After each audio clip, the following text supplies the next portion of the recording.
Hello again. Panic here. Hang on a second. Quiet. And I'm not entirely sure why. Yeah. Hello. I'm good now. That's quiet. What's going on with it?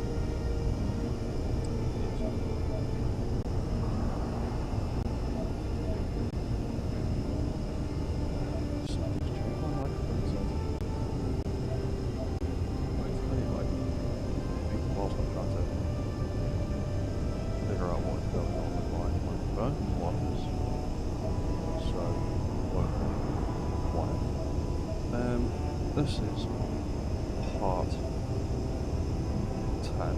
of my wild-based stream. And I thought I'd do one more session and get it finished off, because I started cleaning up all the controls for it. Noticed that. Yeah, I'm trying to figure that out now, mate. Something's changed with my microphone. Give me 2 minutes. Hang on.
Right, is that better? Can you hear me now?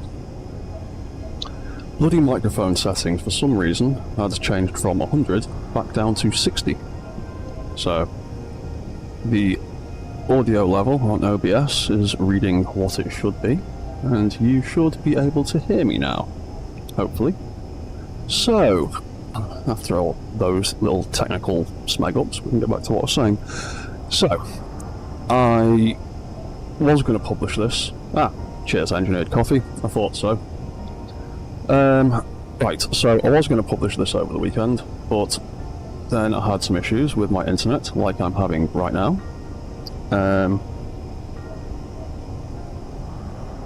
Because the weather here now is bloody awful, and it's seriously messing with my internet connection again. But I was going to publish this. First I needed to clean it up, and then when cleaning it up, realised that there was a lot of stuff that needed doing. And it looks like my internet connection is broken again. Why is it always one or the other? What are you doing, internet? Come on, internet.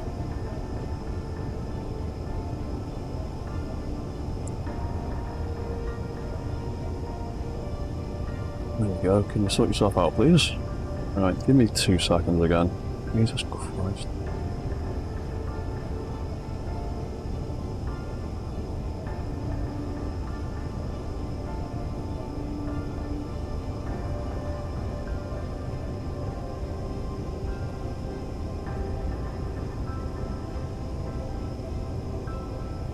Right, stupid erratic internet signals. So, I was saying... yeah, so I was going to publish this, then I realised there was a load of stuff I needed doing, and I am going to continue tinkering with a few bits here and there. I've also made quite a few little greebles here and there, and quite a few adjustments. What else is new? I've done a little bit more work on the drones to make them work a little bit more sensibly. I've built in some launch controls here.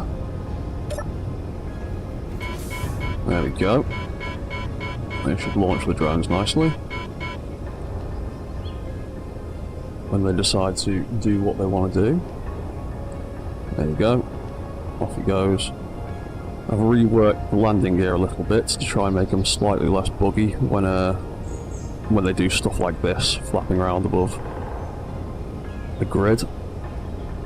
So you can see they can now just about retract and deploy repeatedly without braking or clanging. And eventually he will fly far enough away that it's not a problem. And I've also built a little system into this as well that can launch them. And if I press it again, when they come back in to dock, they will dock and they will stay locked. And then I can press it again to launch them if necessary. I also want to try and figure out a recall system so I can send them a relay signal with one of these other buttons and just get them to come back anyway. What else have we done? We have done quite a bit of greebling on the outside. Added lots more details here and there. Bit of pathing between the various points of the ship. I want to do a little bit more detail up here, but I'm not quite certain what I want to do with it. Sure, I'll come up with some ideas. In here is more or less the same. I only just realised that the fish tank is actually a giant light. I've never actually looked at it any further than just placing it, so I've tinted the lights a little bit, give it a nice tropical purple colour. Out here is more or less the same as it has been. And now there's a lot more detail in here, and I've done a lot more greebling. So everything's pretty much finished off in here now. We've got all the buttons and lighting to control everything. We can turn all of these on and off when we need to. That one's off. We'll turn the assembler off as well. Oh, I've only just realised those buttons are the wrong way around. That's O2 generator, hydrogen, assembler, refinery. I need to swap those two buttons around. Ah, it won't be too difficult. I'll do that in a minute. And oh yeah, I also added a button here for the ejection system. And I actually need to change the colour of that light, because there is now a big spinning light underneath there to indicate that the ejector system is on when we want to get rid of crap like stone, and I want to make that colour match. I forgot about that because I built one bit yesterday and the other bit earlier today. So what's the colour off that? 255, 99 and 0. So I like to try and have all the different colour schemes for the various systems as separate as possible and as distinct as possible. So was that 255, 99 and 0. There we go. So the ejector system is that nice shade of orange now. Now we can turn that off. And if we run outside, we'll notice that that's all switched off now. That's off. That light is off. And the source is off. Oh yeah. And I also have been tinkering around with some AI controls that are hopefully going to work when I step out here. There we go. so that we can get the base to follow us. He's quite heavy and quite chunky, so he's got a bit of a turning circle. I'm debating... he's stuck on a big tree again. Debating putting some more gyroscopes in him to make him turn better in AI mode, but I don't want him thrashing around too violently. Oh, for God's sake. How is a mech that weighs 100 tons stuck on a tree? Come on.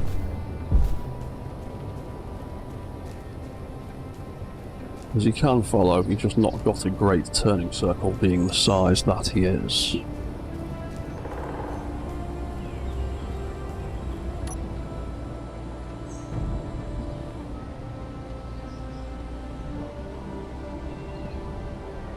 But he should be sort of following me. There you go, you can see him turning. I'm just not great at it at the moment. At least I think he is.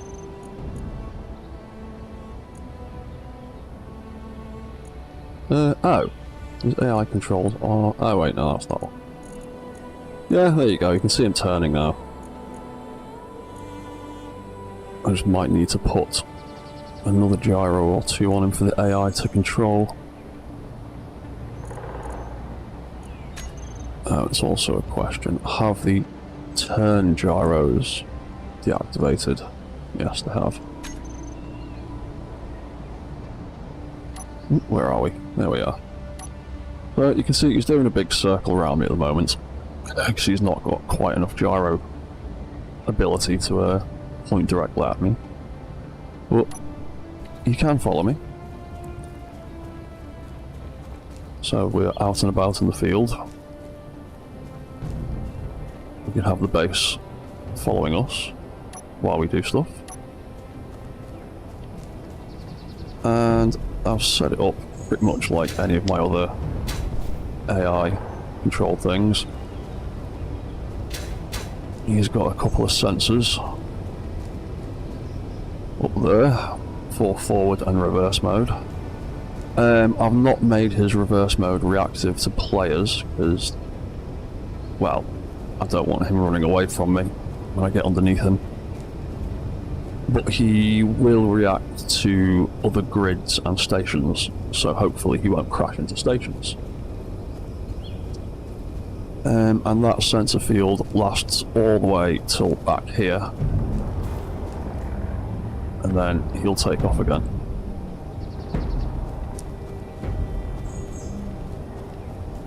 And he's actually quite quick. Surprisingly bouncy occasionally. But if we get under him again, he'll stop walking. And then there's a button either side for the AI controls on his front feet.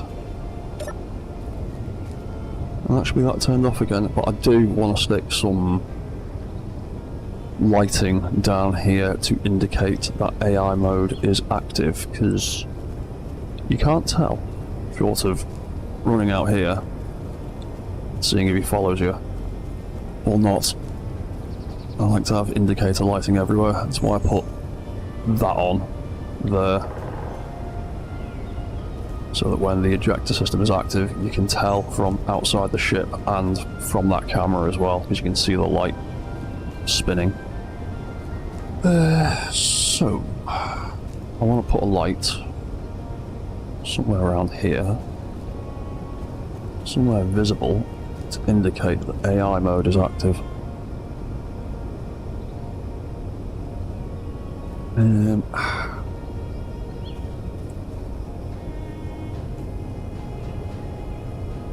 Where can I get one? That would be a good place.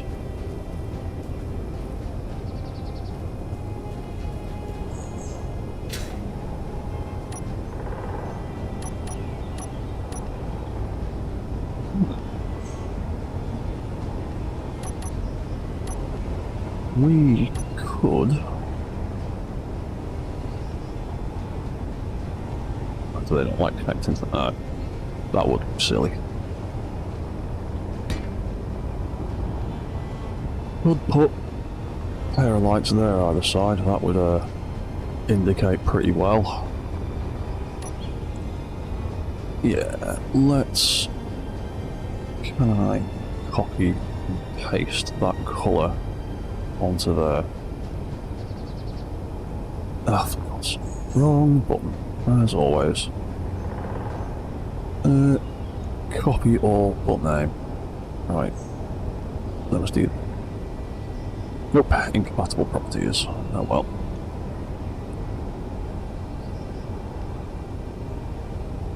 Yeah, like that. Turning that rotation speed down. 90 RPM like that. Ugh.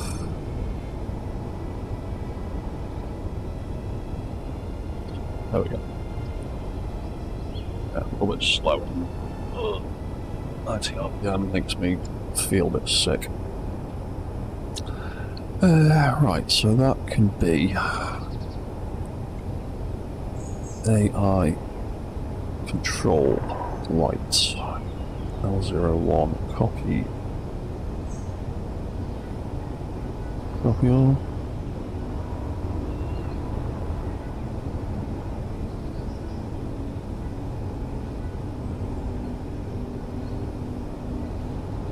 Oh yeah, I want to bring the radius on that light way down.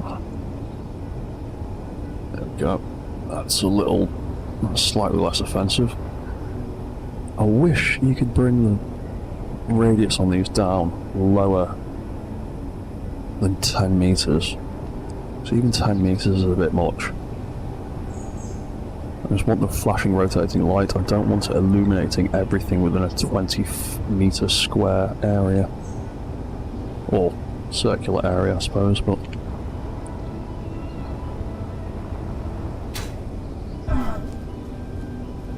Yeah, so we could have them come on when AI mode is active. Where's a way to get in? Oh, yeah, I'll just do it from there.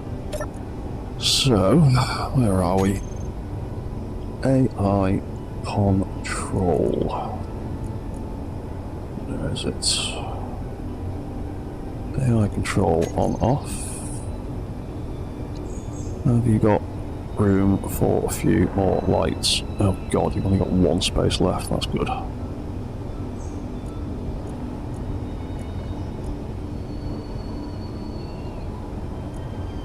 Oh, actually, we can just make those two lights part of that group. That should solve that problem. So if we turn them off, like so, and stick the name on there for now. I'm gonna drop back down. That button. Lights are on. And so is the AI control. Groovy.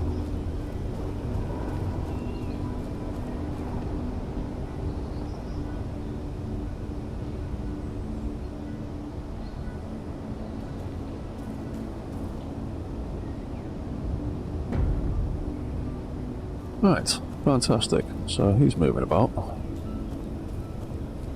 Ooh, a little bit bouncy though.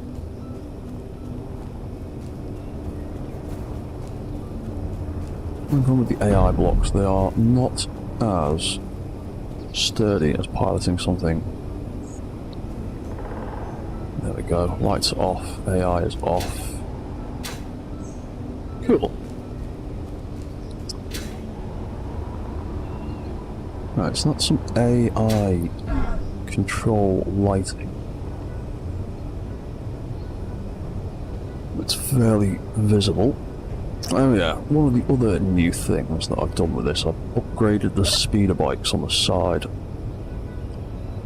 To have subgrids, obviously, because I can't help but have subgrids on things.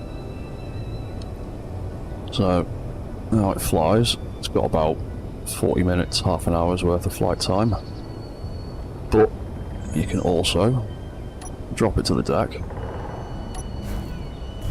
deploy the hinges and turn off the vertical thrusters, and use it as a skimmer and get a lot more time out of the battery.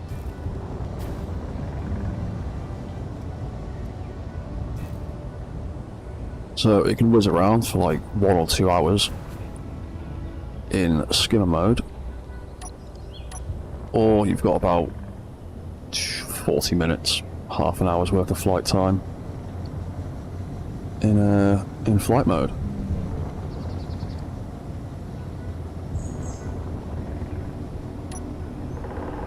And I've been setting that controls up so you can just adjust those hinges and the vertical thrusters whenever you need to. You want to turn the whole thing off. There is a group for it right at the end, but don't really need to while you're out and about.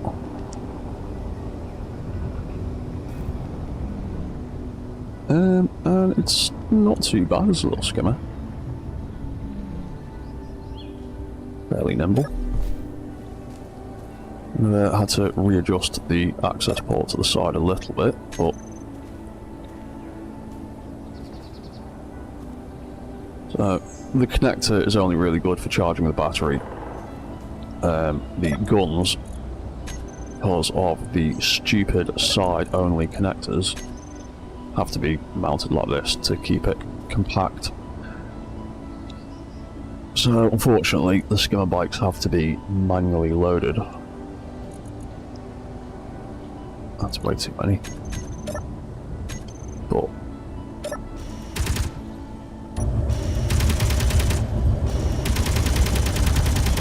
well, you can shoot some stuff as you go, if you want to.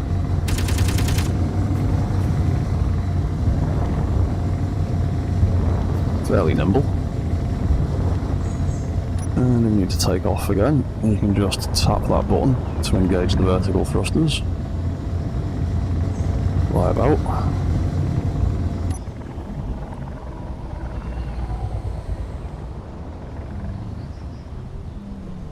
Still pretty nimble while it flies.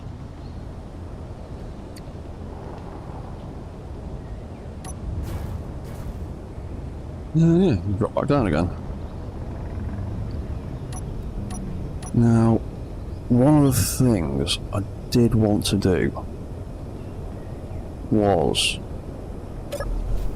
set up the beacon on the base so that the base can be pulled from any of the pilotable things. So say I'm out and about in this and I want the base to come to me, I can send a relay signal and the base will come to me. Same if I'm using the drone or one of the mech suits. So that's a point. I need to put a relay on here then, don't I? I've not done that yet. Where can we squeeze a relay? That's not going to be a problem. Might be able to get one between the thrusters. I definitely don't want to put one in there, it'll get melted. I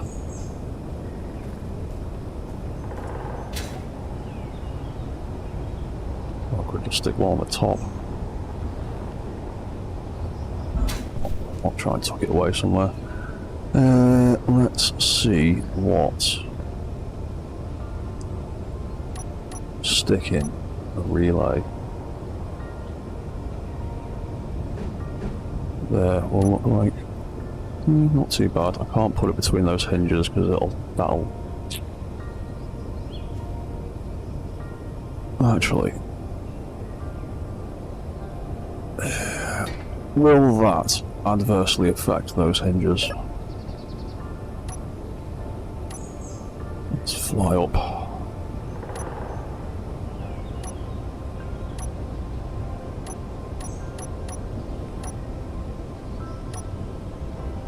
I'm not seeing any scrubbing. I'm not seeing the hinge heads shift into weird shapes or places. Okay, that might work then. Now all that there, then we're going to have the relay. Oh, hang on. I need to remember first what channel I've set that to. 5.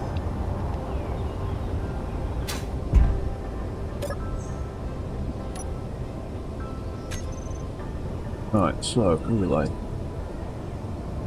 Hey, human viewers. Yeah, it might be because it's round. I mean, I wouldn't trust that as gospel. There's plenty of round blocks that have weird collisions. But, it seems to be alright. I mean, it's only a relay, it's only one block. If it does cause a problem, I can just move it somewhere else, but I'd rather have it tucked away somewhere subtle. So we can have that. We can set that to channel 5. Yeah, rounded blocks do tend to play a lot nicer. Those cylindrical pillar blocks, they work quite nicely for things. Although they do scrub slightly in some cases. Sound blocks don't seem to have any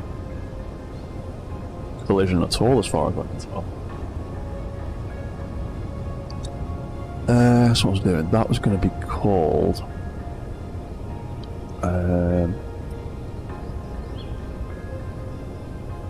I'll just call it M-base. So, in theory... oh, hang on. Did I even set up the relay on the base? That's not the one that I want. Mobile base, there we are. Relay, mobile base, main. Setup actions. AI control on off. Right, theory, this will work. So, I can be out and about, in the field, doing my thing, and then hit 6. There we go. That activates the base. Now he is following me.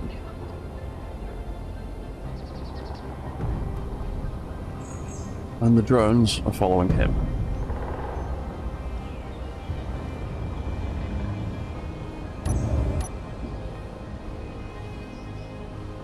And I do think I need to put one more gyro on him somewhere at least. Because he is turning, he is doing a circle, he's just very large, and the spacing of his feet and the friction of the wheels will be fighting his ability to turn. If I spawned him 20 feet in the air, he'd probably do a big spin. Yeah, it's plows pretty well. These bigger trees, it actually seems to get a bit stuck on them. They seem to be fairly well rooted. But the smaller ones, plows right through them. But, oh, there you go. Did a bit of a better turn there.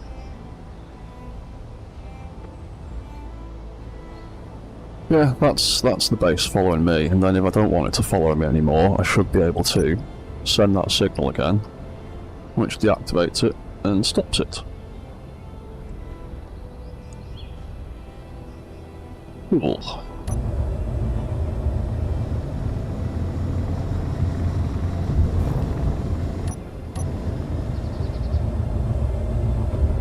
And then if I want to reattach back to the base after doing my exploring, I can turn the vertical thrusters on the bike back on.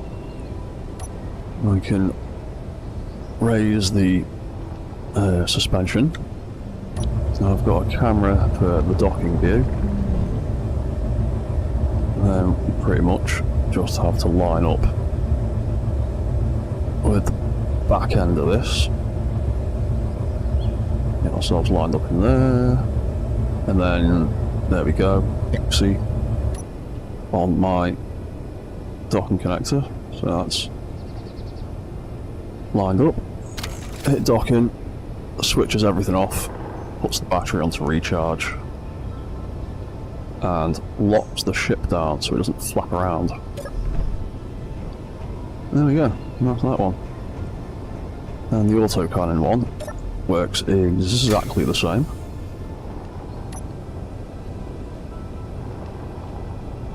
We've got hinges we can drop. We can land down on the ground. And go off on an adventure again. And so this one would... Oh, this one needs some settings changing. Because I had some controls on there. In fact, what was the other one? Let's just go grab the other bike. Oh, that's the sound of one of the drones coming into dock. I'll stick a sound lock in there to let me know when they're coming in. There you go. Oh, here comes the other one.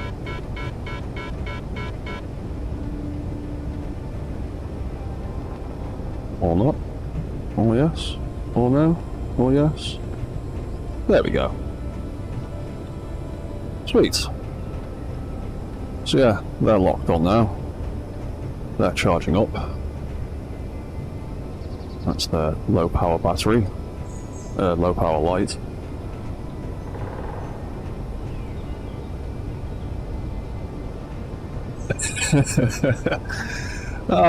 Cheers, human shores. Yeah, to be honest, it's not too hard to make robots chase you. It's exactly the same. It doesn't matter what size it is. It's literally just a task block set to follow player, movement block set to move around, and then you just have to figure out a way to get it to walk.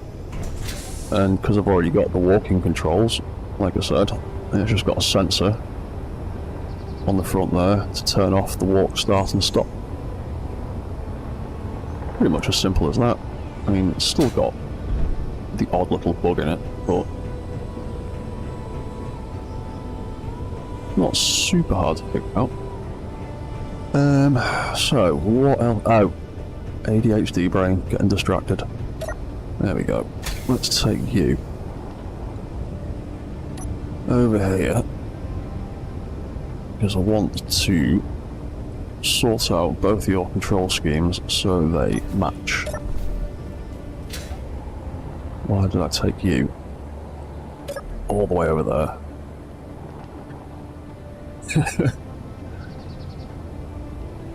Sorry, I've been playing with these things for a long time. Some things might seem really straightforward to me and mind-boggling to others.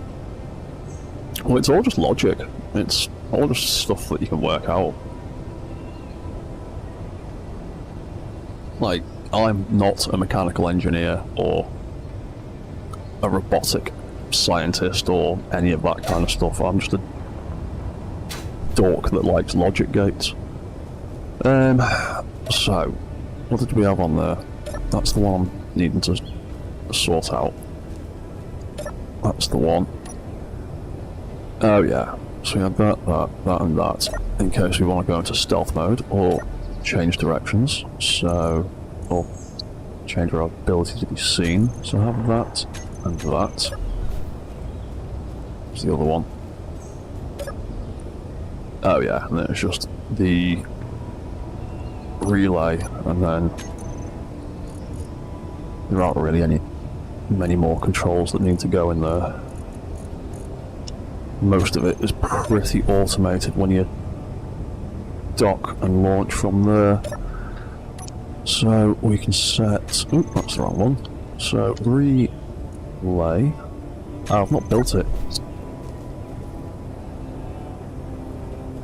So we were going to tuck it in there, weren't we? Which way did I stick it on that one?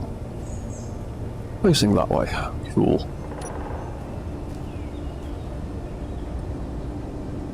I've tried to do a little bit more cinematic stuff. To be honest, my biggest issue with doing video content at the moment is I really need to get more disk space. Between the games I've got installed and all the video content I've made so far, I have not got a lot of room left to do anything more than like 1 or 2 minutes long at the moment. Because high quality video takes up a lot of disk space. So, I do want to do more video stuff and more impressive video stuff. I just need to get another SSD for some more space to do it all. So, what was that? That was that. Don't put me off that side. Oh yeah. So that can be the control systems group in case we need to turn everything on and off, which is unlikely. And then the relay is going to be number 5 and M base.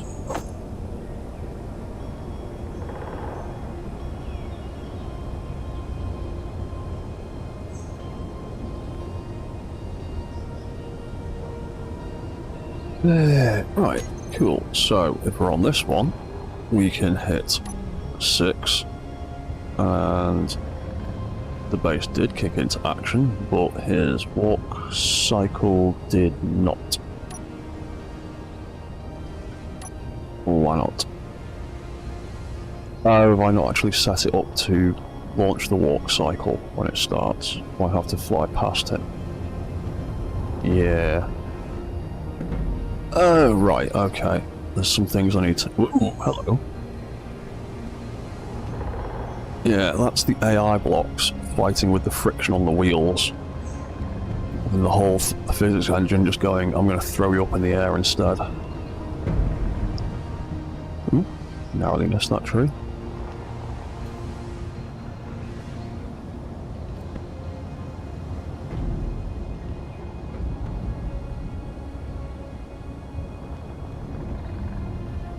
Back over here, you should come round and do a big circle all the way back. Oh, you'll get stuck on that tree. Oh no, he's just shoulder barged it out of the way. Good thing I've got damage turned off, because God knows what that would have done to the side of the ship.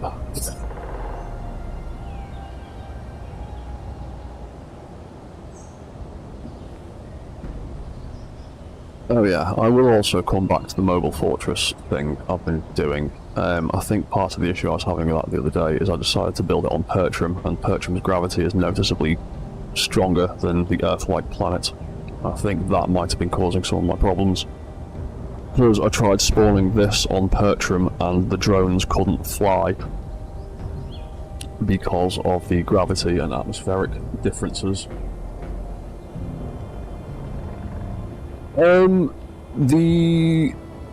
It's got a relay on it. There we go, we can turn that off.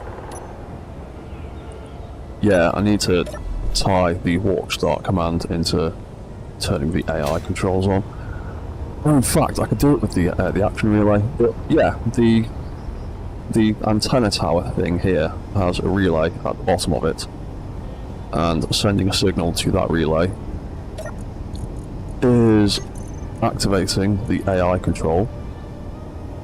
So that turns the AI control on and off. But I think I also... Oh no. Hang on. I need to have a think. Because I want it to be able to automatically start walking. Because that command, all it does is turn on all of the AI controls. But because the way it's set up with sensors, it needs something to trigger those sensors first for the walk mode to kick in. Unless I figure out a way to activate the walk mode when it starts. So I need to have a look at my AI control setting and what I actually did there. So that's the trigger button, which is triggering that. So that is controlling that, and that has one block of space left in it.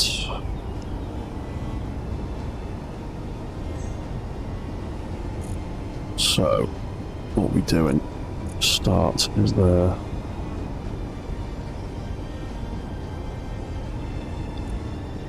Bum bum bum bum bum. What do I need to do?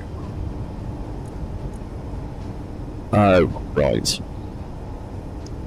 Yeah, what I need to do is rearrange those in motion controller settings. Yeah, so what I need to do is put walk start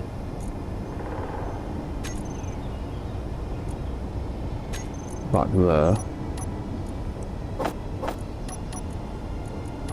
And then I can have walk start turn on and then trigger, and that should activate the forward walk cycle.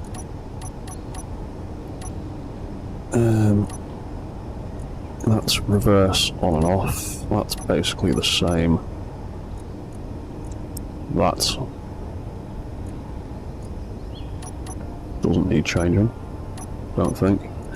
And I'm going to put the motion controller settings back in there because I like to do stupid things like that. So when we activate it, it gets the lovely heart, the heart eyes thing, and when we deactivate it, it should go back to neutral. So, where are we? We are back down here. Oh, actually, let's, in case we get lost,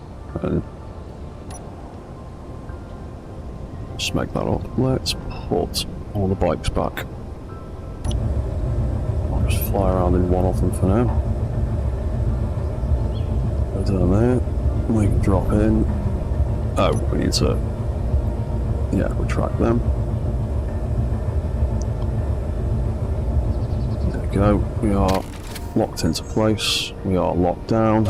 That's all turned off. No, jump into the other bike. Get well away from any of his sensor ranges, so I know I'm not triggering them. There we go. That's him walking when I turn it on. That's him stopping when I turn it off. That's him walking when I turn it on. That's him stopping when I turn it off. Cool, that seems to work. So yeah, there you go. The big dog is activated by a relay action. And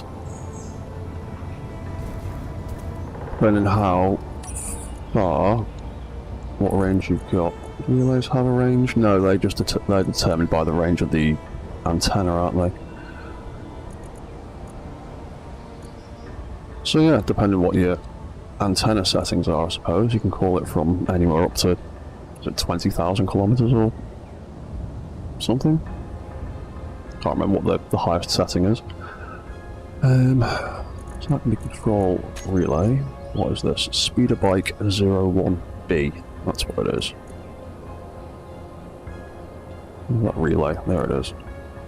Control relay. Cool.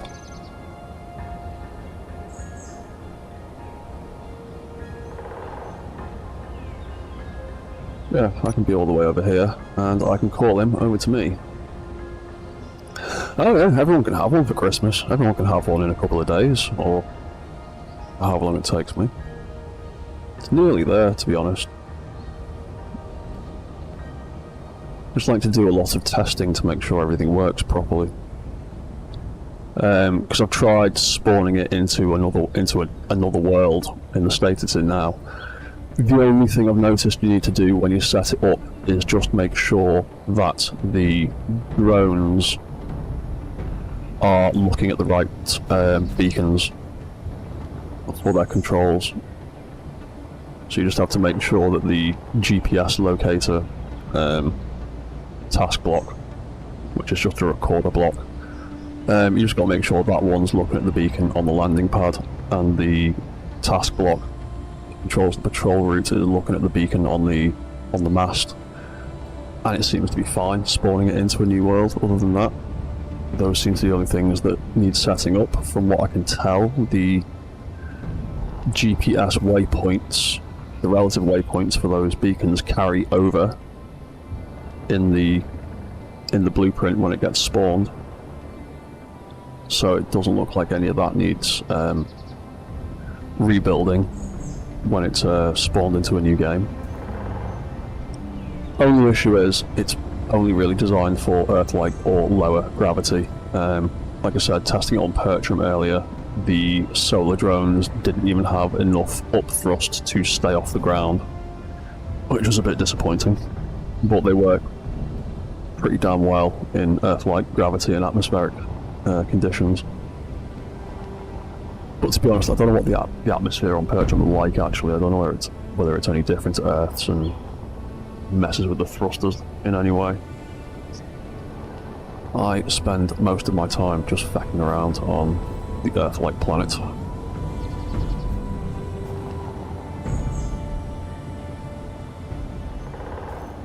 Yeah, he's quite big, but some of the trees are still about the same size as him. And those bigger trees still give him a bit of grief.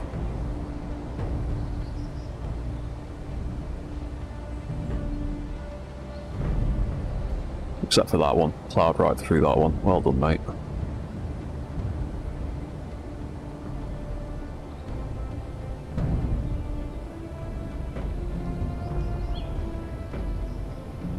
Yeah, so he can follow me pretty well, and then we can hit 6 again to send that relay signal and stop him. And then we can fly back up. Where are we? There we are.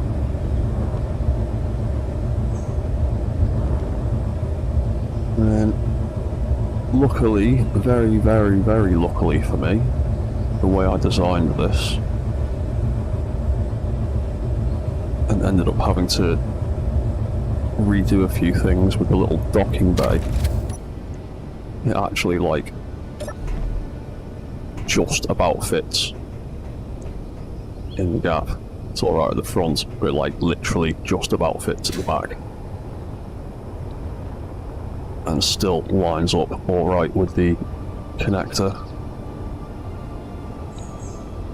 So I was going to make that tail a little bit longer, but I need a more stable connection point for that. To be honest, I might make it a full railing, I'm not sure. I kind of like the half railing.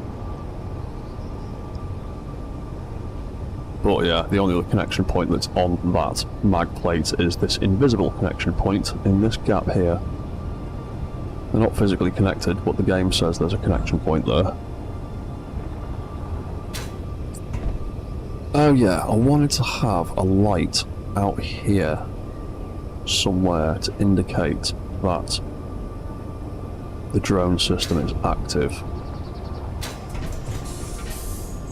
Because I've basically put a failsafe in that when it's deactivated, the controllers that are looking at the battery, which automatically launches them, they turn off. So it'll sit there and charge up and won't actually do anything until I press the drone button. So while that is active, where is it? That sign there comes up saying solar drones activated. So I know from up here that I've triggered it and what state it's in. But I can't tell from down there, so I need... Oh, are you two going to behave? Are you just going to fight with each other? There we go.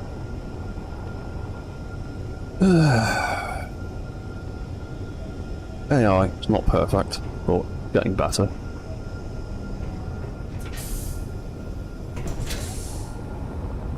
Yeah, because now that drone system is activated, they will just fly around, and when they need to recharge, they'll come back, they'll charge up, then they'll fly off again. If I press the button again, that has now deactivated that system, so the next time they come in and dock, they will come in and stay docked until I activate the button again. There you see, that one's on. Turn it off. That one in the top corner is now off.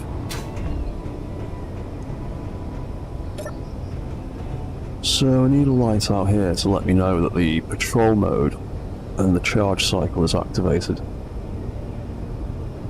I'd also like to try and figure out a way to recall them automatically rather than just waiting for them to come back and lock down. I'd like to be able to make them come back on command, which will... Well, they've already got a control relay on them, haven't they? I need to experiment with that relay, see if I can get that to work. First of all, what can I do about lighting to indicate that they are doing their thing?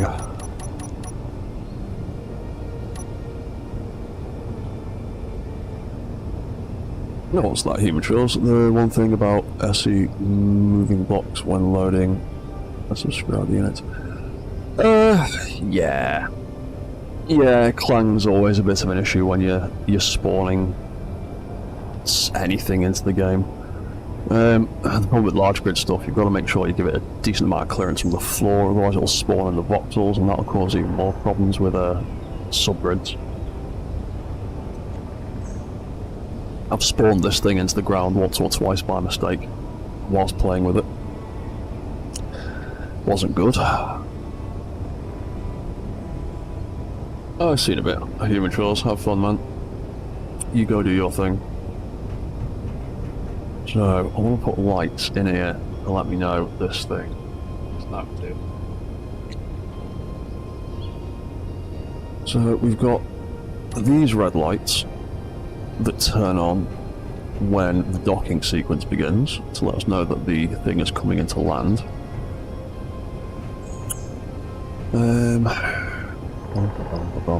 They're red. Let's do what have we got? We've got a little small grid platform here. We can get away with all kinds of things.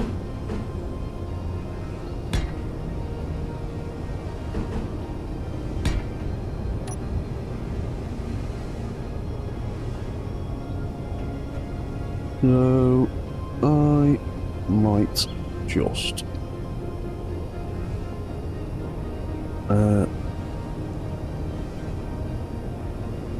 solar drones active light L01 for now. Don't need to have a massive radius, I just need to be able to see something, some sort of visual indicator, blinking lights. They don't need to cover a vast range, they just need to be visible. What colour should we do? So we've got red for that. No. Colours. You know what, I might just make it cyan again for now. Because we've got red for the platform, green for the charge light, orange for the low battery light. I might just do that for the moment until I come up with a better idea. So that can be that. That can be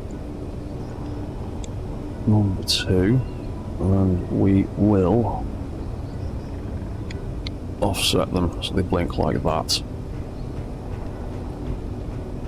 When that is active, and hopefully I've got enough room in whatever control is doing that. Cool, so let's copy that. Do the same thing over here. And that there, and that there. We can call that one R01, copy all. The R02, and then we can offset that by 50% as well. And then their blinking is symmetrical. Cool. So, solar drones. So, there we go. Solar drones on and off. Oh, we got plenty of space in there. Fantastic. So let's just make a group out of those lights easier. I'm doing 4 separate lights. Where are they? Active. There we go.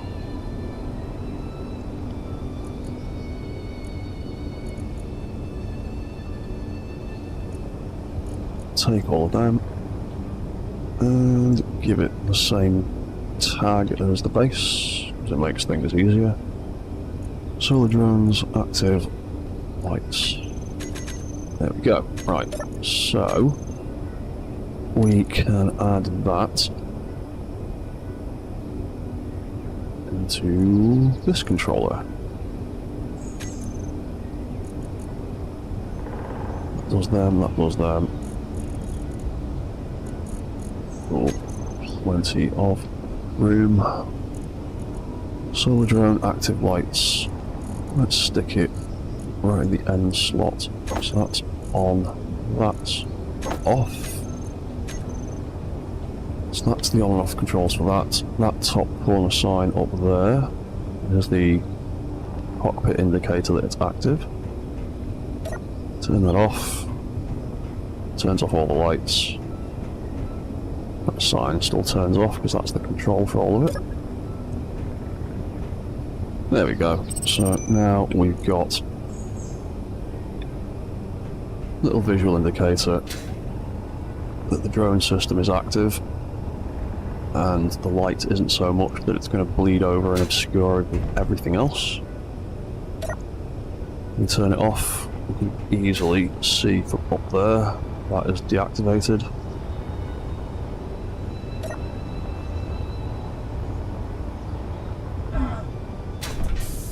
And we can... Oh, typical. No, there we go. That view is better. There we go. Right, so we can see that that's active from there. Typically, they are right in line of the frame of the window standing here. Maybe I do need to make the lights on them spread a little bit further. Solar active lights. Let's make here 2 meters. There we go. That is much more obvious. And in about 5 minutes, we'll see how that looks with all the varying other lights that are connected to it.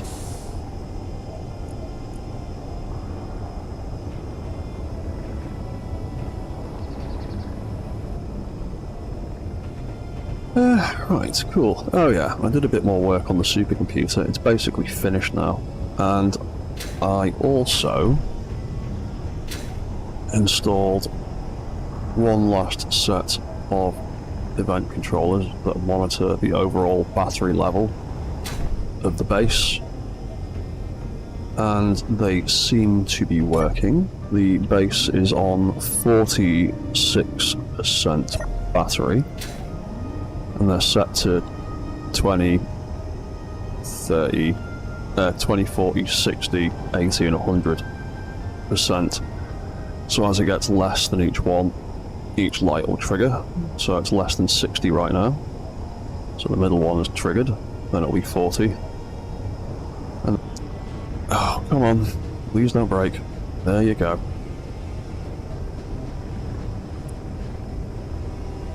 God, the internet in this house is awful. So I don't know if anyone heard any of that. Whether it might over the internet crashing and the frame rate dropping out, but I'll explain it once again. Now I've got a battery control system, or a battery monitor system, little basic one, that measures the overall battery level of the base. So we're about half power, so it's about halfway. It's about to tick down to 40% soon. It's on 46, so when that ticks down, the next light should trigger. And I've got a big full tank of hydrogen, so at some point I can turn on the hydrogen engines and see what happens if we fill it back up. Hopefully it'll all trigger properly on in the other direction. I've set all the lights up correctly.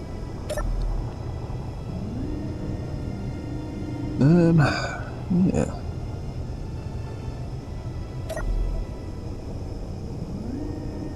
Yeah, right, so what else did we need to do? We've done the lights for, oh yeah, recall systems for the drones. Because they can automatically recall themselves. But there's no way to manually do that yet.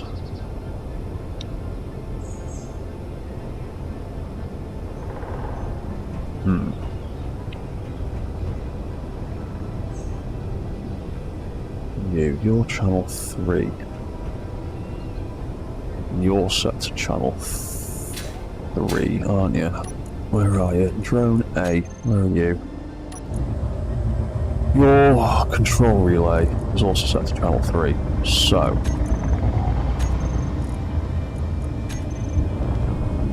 essentially, what I need to do is have the relay control more or less do the same thing that the low battery controller is doing.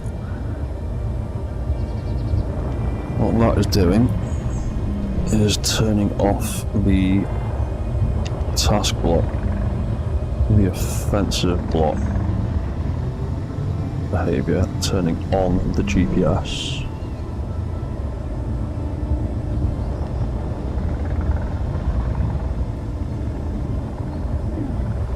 And then sending that signal, which is the docking signal.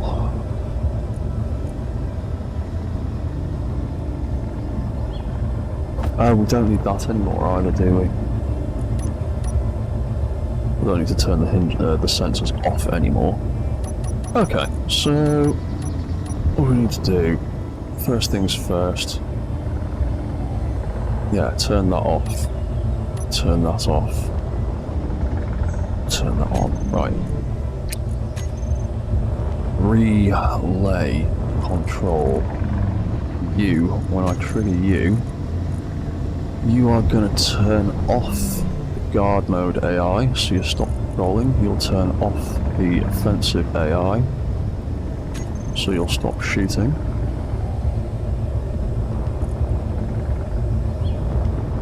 Then you'll turn that on and turn that on.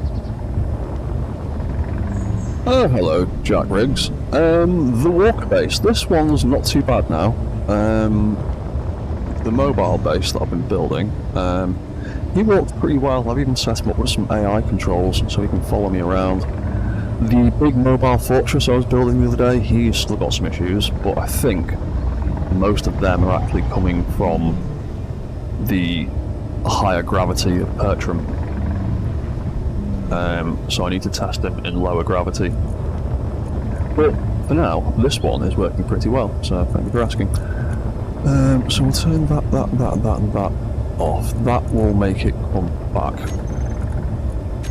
What was the other thing? It was the relay control, wasn't it? Battery low. Oh yeah. That one. Oh, that's the light. Idiot. So that turns all of those off. Oh, collision avoidance. I need to turn that off so it'll land properly, and then I need to send that signal to activate the landing pad. Right, so collision avoidance off, send signal.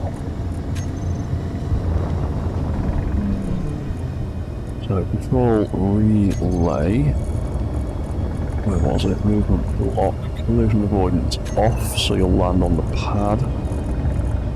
And then relay, set channel 3, and let's call it dot. Right, so in theory, I'm just going to save. In theory, if I assign that, where are we? Relay, drone, nope. The solar drone relay, number L01. If I just set that to send signal, where's it? That one.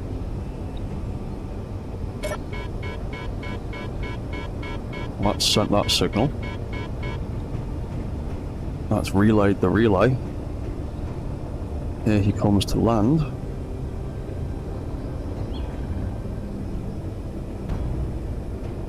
Cool. Docked.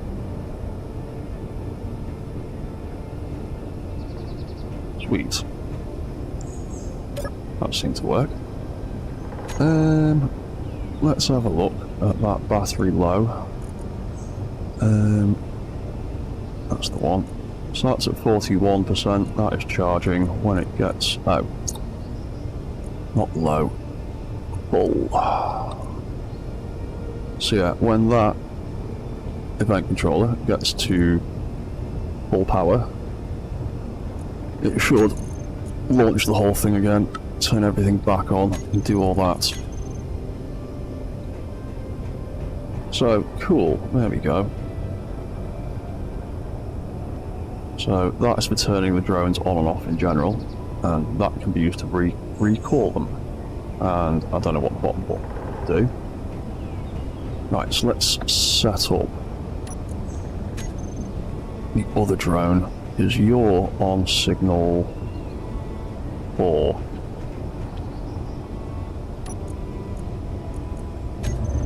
To your controls. Oh, you've got 10 minutes left. That's plenty of time. Oh, thank you, Jack. Cheers, man. Right, so relay control number 4.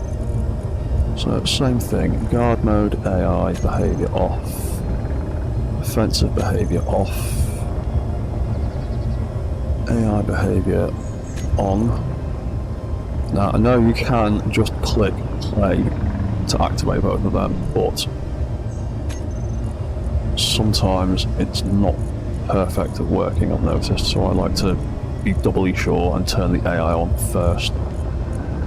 That's that, that was that, that was that. The other one was, oh yeah, collision avoidance off, because the docking cycle will turn it back on.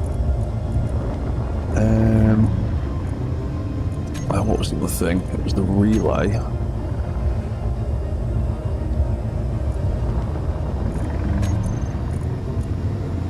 GPS, collision avoidance, relay. Oh, that sensor can come out. Yeah, that's it, isn't it? It's literally just the relay control. So that relay can ping the other relay, which will ping the other relay.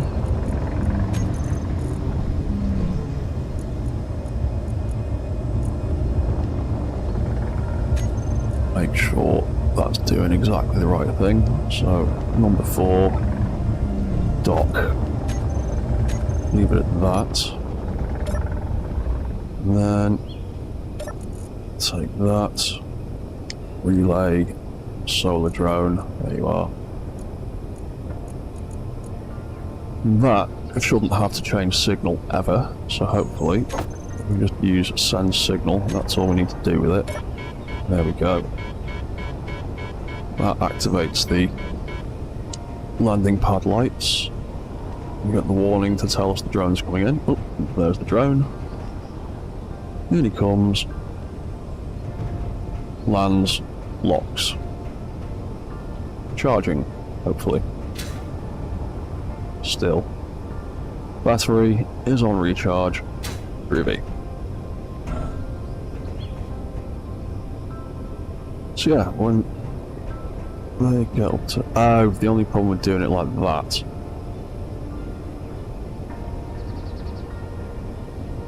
it doesn't set the lights properly, does it? Because that's indicating that the battery's full, and it isn't full yet because it's charging, because the battery didn't get low enough to trigger that. To turn that off, so let's change those lights in the relay controller so at least when it lands they'll be the right way around and not look confusing. Oh, and everything's locked down now, isn't it? Relay DRN, there we go. Oop, someone's taken off. Nope.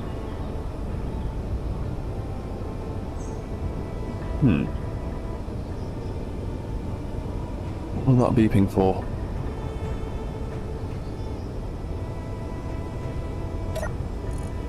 Have you reached full charge and for some reason aren't launching?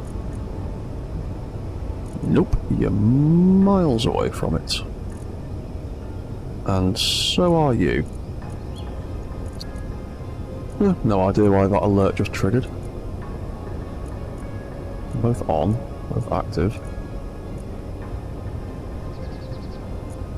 God knows.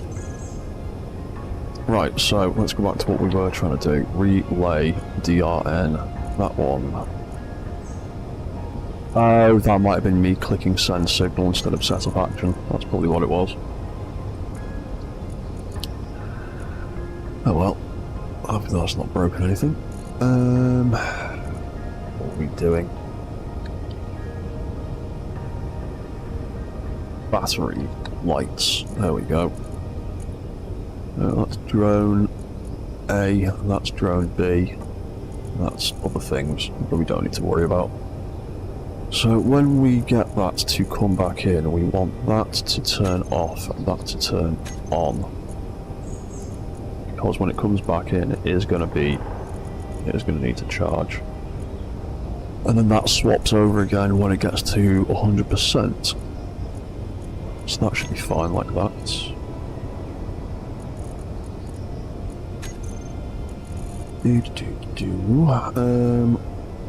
Battery light. Drone 01B. Turn that one off, turn that one on.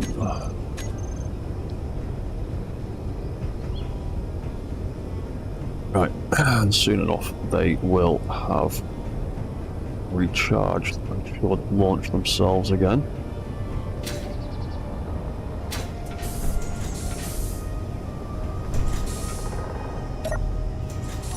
And because I've got build vision on, I can see the battery charge levels on the toolbar if I stick the recharge action on there. So if you can get yourself build vision, I advise getting it because it's pretty good. So drone A is on 79% charge, drone B is on 49%. Oh, and there you go, we can see another one of the lights has ticked over to let us know the battery has dropped below 40% on the main ship. Which it has indeed, it says there 39. And also set up a few manual buttons for various things, like the solar drone system, as we saw earlier. We can turn that on and off from here. So they'll just lock down instead of launching.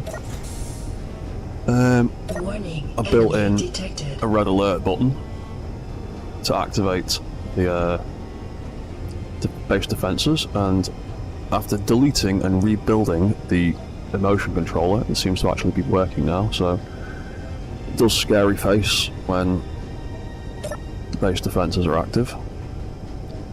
And then we've got some buttons for the factory stuff, like the refinery and assembler, O2 generators, H2 engines. So now that it's running out of power, and we've got a full tank of hydrogen, which we can just see displayed on a couple of screens. Because I'm trying to do this one fully vanilla, so there's not much info I can throw on the screens until Keen decide to give us some... Why have I got two of them? So they decide to give us some more screen display scripts. Let's just stick that one back on there for now. But should you download this and want to change any of these screens to any script run things, feel free. They're not going to be controlling anything, doing anything massively important. Oop. That's what happens when you delete the safety rail. But the safety rail was a bit close. Getting a bit tricky getting through that gap. So you just have to be careful of the hole in the floor. Anyway, we've got that button. There we go. Got that button to turn on the hydrogen engines. There's a sign there on the main dashboard to let us know the H2 engines are active. The hydrogen is currently getting consumed because it's dropped to 99, down from 100.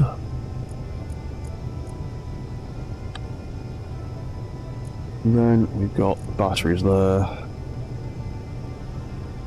Current input 2.57 megawatts. Current output 2.12. So we are charging, but the solar drones do take up quite a bit of charge between them.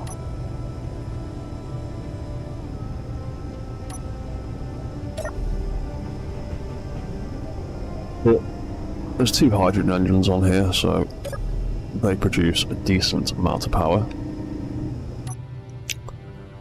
And we need more. We can just toddle on over to an ice lake or something. And speaking of toddling around, after messing with all of those AI walk controls, I just want to make sure that my manual ones still work.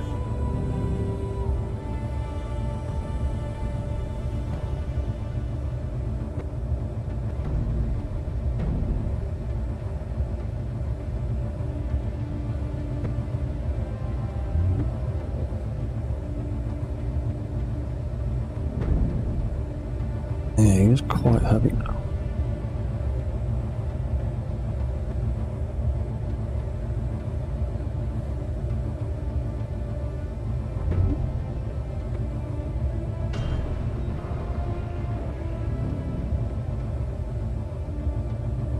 Well, the drone's launched. I didn't even notice. Oh, maybe I was too far back to hear the alert.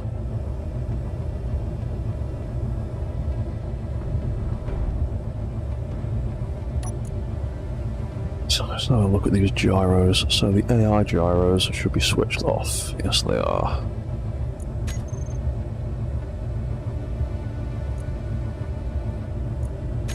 Turn them back on so I can see them. Yeah, they're working fine.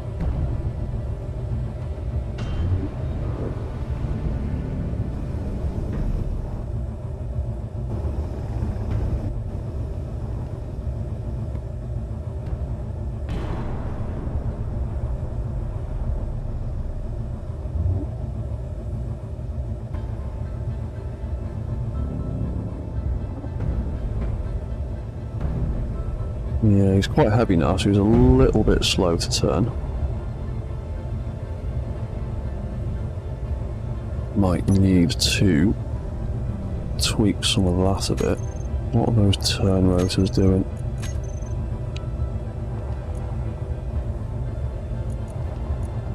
No, they can be increased.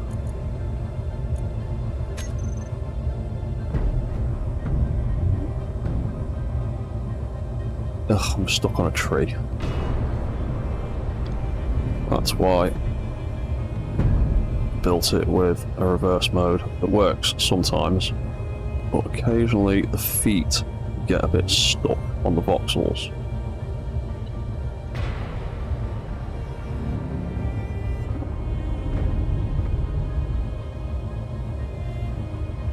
But that's because he's really, really back heavy.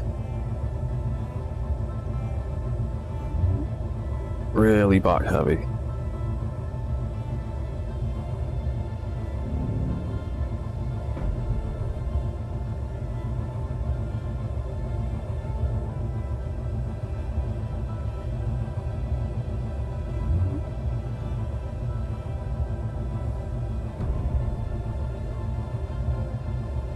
But he is completely vanilla controlled in terms of walking around, moving.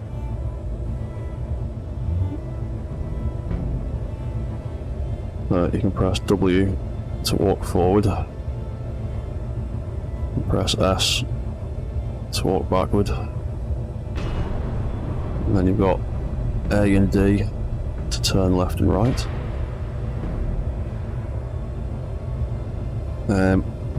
That clanging sound is the drone banging around on the deck. Now that's something else I'd like to try and have a look at. Maybe making some locking landing feet for the drones. Because at the moment, they use just blast door blocks as feet. And they're a big main grid attached to a subgrid, which is attached to another subgrid, which is attached to the main grid. So there's a lot of flapping there when it's moving around, and all that clanging is the sound of these feet slamming the blocks. Because even if you drop a tiny block on a big armor block, you get the big dramatic loud large armor block sound effect. And these guys are doing the same thing until I built these landing pads that lock them down. And I could do the same thing over here, but it would end up having this great big thing on either side, and I don't think it'd look too good. Where are they? There they are.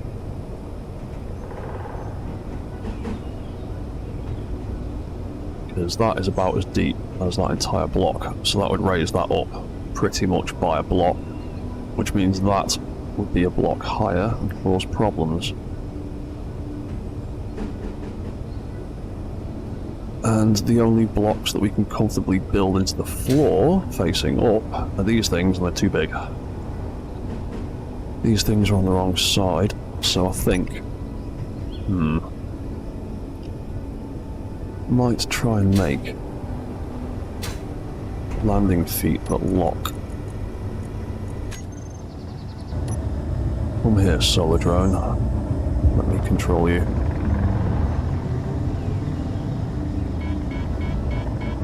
Oh, that's the sound of the other one leaving. And being a bit stupid. Where are you going? There you go, off he goes. Right, so we can bring this one in. Where am I? Oh, there I am. Right, so, solar drone, let's bring you in. And then when you get low enough to detect voxels or large grids, your legs deploy. And you fly up.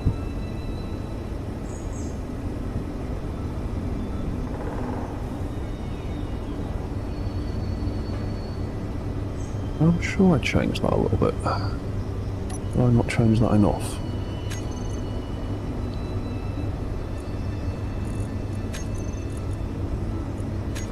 Launching. I'm sure I took...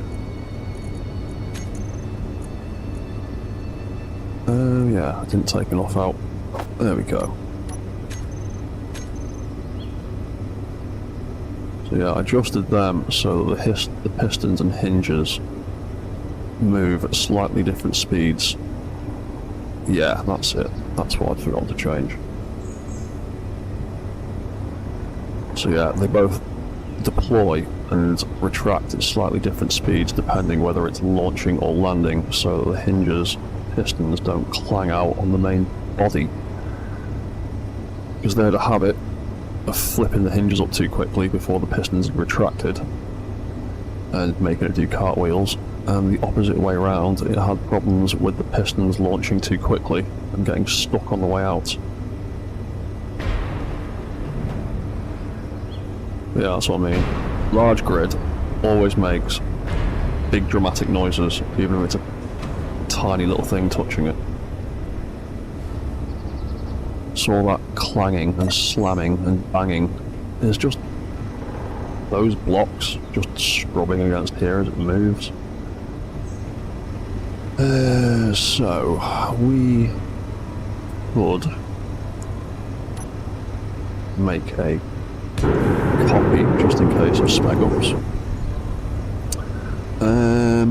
And I will come back to this in 5 minutes, because that has been an hour and a half, so I'm going to go and quickly grab myself a fresh cup of tea. Don't go anywhere. I will be back in 5 minutes. The stream is not over, but I'll be back very soon. We'll make this drone have better feet.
Right, hello, I am back again. Fresh cup of tea. One of my drones being stupid. Oh, very well done. Came back just in time to watch you crash and land upside down. Very good. Well, that was sensible of you, wasn't it? The only problem is, I don't really have a fix for that.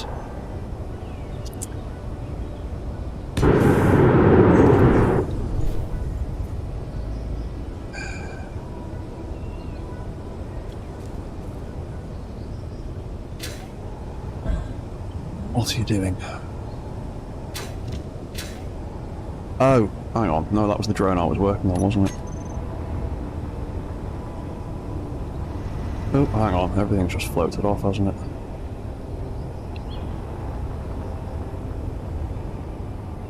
Yes, everything's floated away while I went to get a cup of tea. Oh, right, yeah, I see what's happened. Everything's just drifted whilst I was doing things. Okay, that was the spare. That was the one I was going to work on. Let's bring you back over here.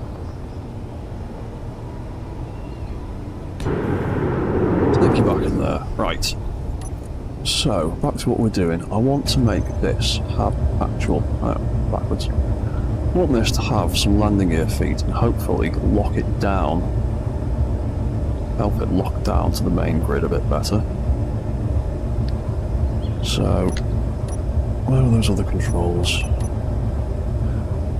There it is. If I stick that gyro on override, hopefully it'll stay level whilst we work on it in the air. Hopefully. Right, so, quick save, case of smeg ups. It's always a good idea. So the idea I've got is something along the lines of just chopping these feet off and replacing them with hinges with mag plates on the end. Now, when that retracts, it's going that way. I want to place these hinges in the right direction so that they can just use the same group as those hinges up there. I think doing it like that will be the right way around. We'll find out when we try and make it do stuff and then the whole thing starts spinning around and clanging. For now, that should be the right way, I think. Right, cool. So that'll be the hinges. The next thing to do is match these hinges to that angle so we can get these flat with the floor. So that's on 20 degrees. So that should also be 20 degrees. Stick that into there. That looks pretty flat. Yeah, I think that's about right. So, you know what?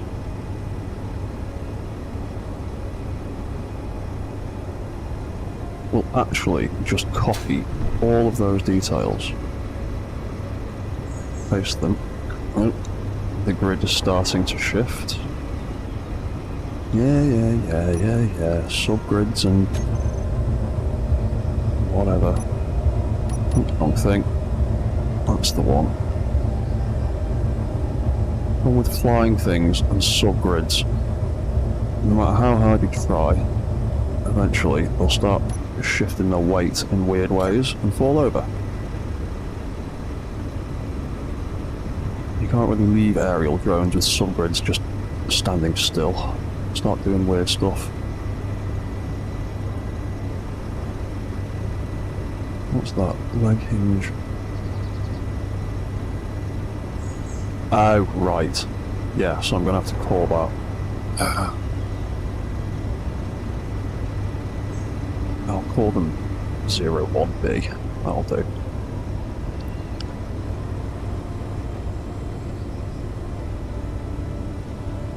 Call that. Oh, I didn't mean to delete that. Call that B. Copy all. Copy paste. That can be 3B. Should be 2B. Then we can stick some mag plates on the bottom. Yeah, so you're shifting the other way now.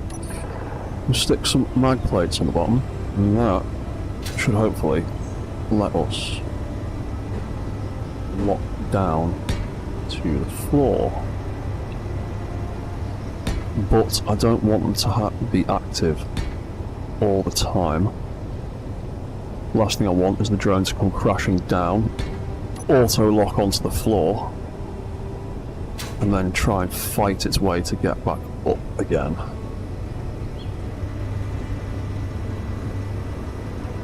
So what are we on? Yeah, so we're going to fall over again, and you're going to cause the exact problem I don't want to happen.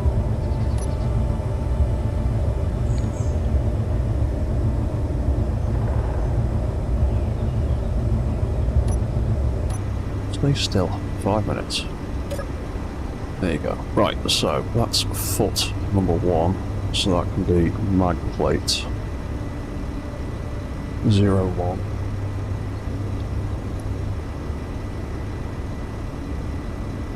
And I'll just shorten it to mag plate as well. That can be auto lock off. That's the last thing we want. We don't want it used for parking.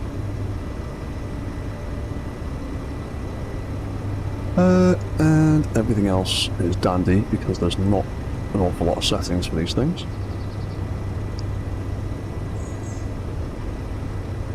So that should be number 2. It should be number 3, and then we've got number 4. Right, so that's all of them in place. What I want to do is add all those new hinges into this group. And I forgot to name some of them. Leg hinges, so 4B, 3B, 2B, 1B. Save them into the group, so hopefully, and when we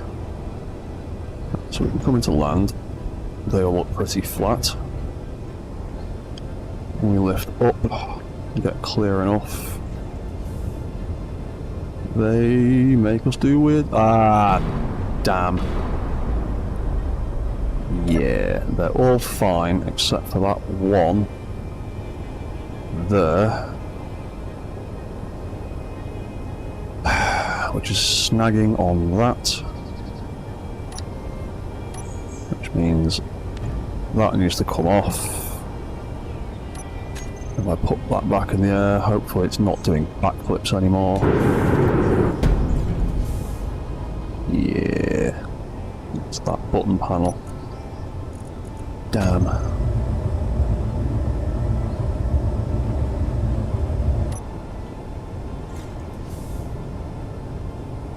Yes, that's fine. Ooh, that's a bit. What that clanging noise about? Ew, what we doing? Oh, for God's sake.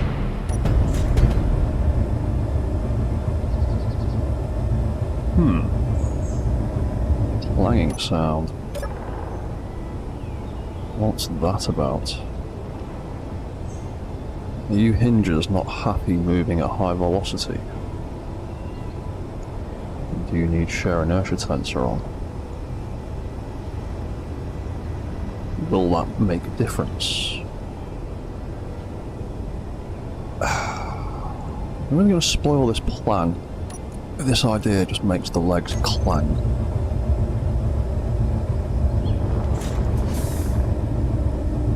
Doing that is fine. Coming down.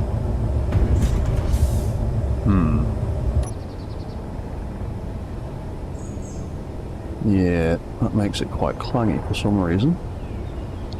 On the way out. Going up is fine.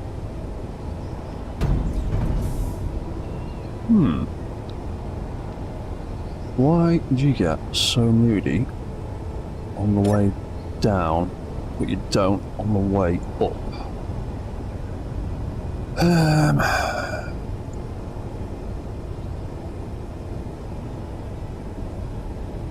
What shear inertia tensor didn't make a difference.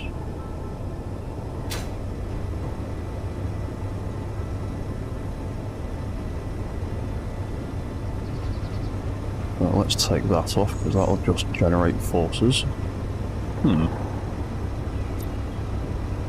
Is it to do with the speed of the pistons?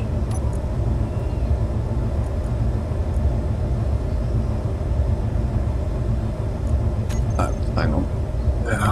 Landing.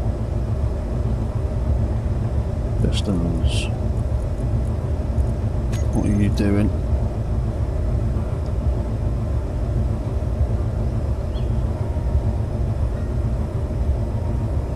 You're just doing retract. That's all you're doing. Nothing else going on in there. Landing timer. Anything playing with those pistons? No. It's just the speed they retract. Make them slower then, see if that makes a difference.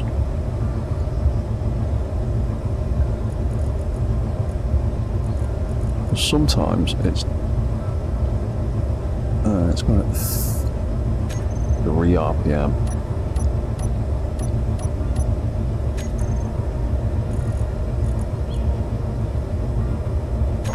Sometimes it's just the velocity that makes the difference. Sometimes things are going too fast. Just retract. Ooh, what kicked us sideways like that then? Oh. Yeah, because I've changed the speed of that, that's why. Come back in. Yeah, I think it was the velocity of the pistons deploying that was causing. Yeah, and that's because they're not travelling fast enough now. Balancing subgrids. Yeah, because if I make that back to -3, yeah, you could hear the clanging then. It retracts nicely at -3, but it's a bit clangy deploying at -3.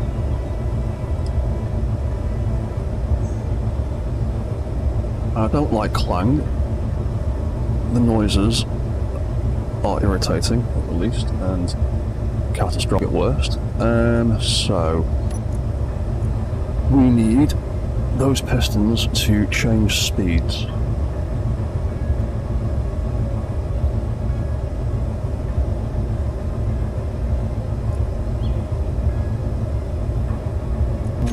Do that.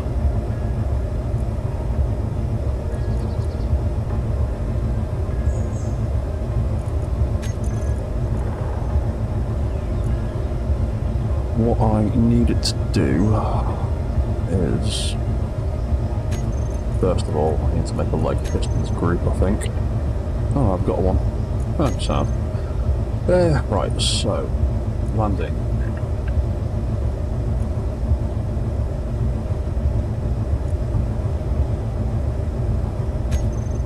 And roll into the side again. Let's just land. Turn those thrusters off for a minute, make things easier. Right, so when we come into land, that sensor detects the floor and that unfurls the legs, and when the legs get to their full outer extension, it triggers the pistons. The pistons currently just extend and retract at whatever velocity they've been set to.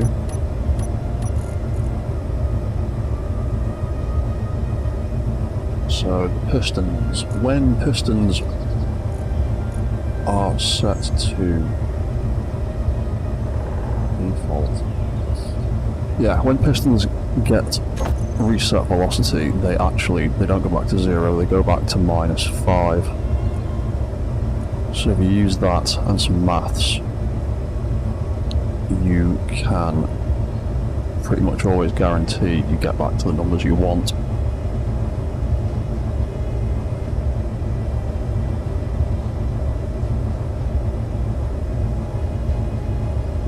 So for instance, I've taken that out of there now. If I fly up, they will retract very, very, very slowly, cause problems. But because I've not set them up to do anything else, they aren't going to deploy. So, landing pistons.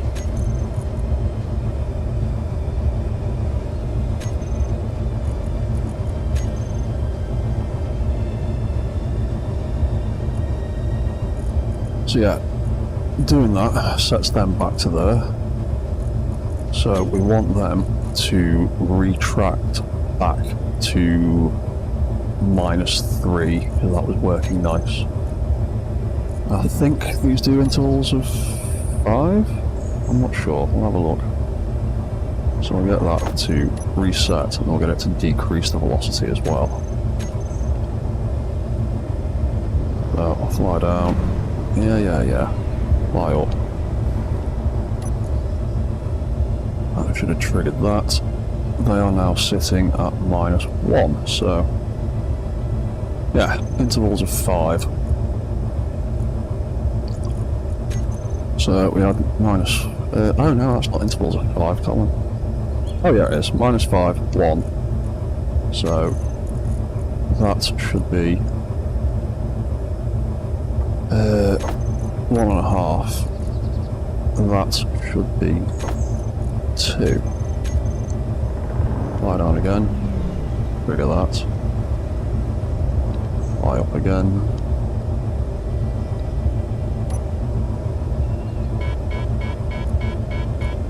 One of the drones coming in. I hope that's not the one I'm flying. Indicating it's about to run out of power, which it probably is, knowing my luck. So, oh no, it's that one. So yeah, there we go. We're now at -2, so we just need to do that 2 more times to get to -3. We've got plenty of room left, so that'll be 2.5. That'll be 3. So every time it does that, it'll do that -3.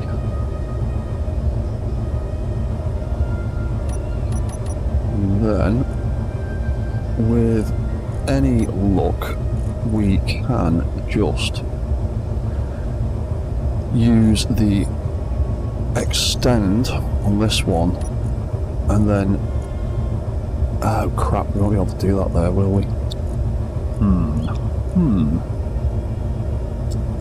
How else could we do that?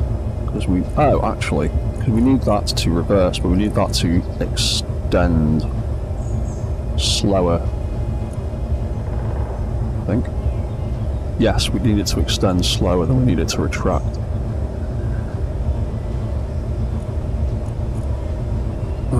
So, we need to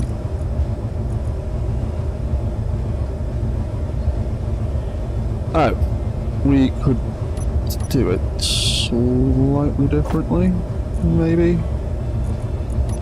We could try resetting that again, so that would take us to -5.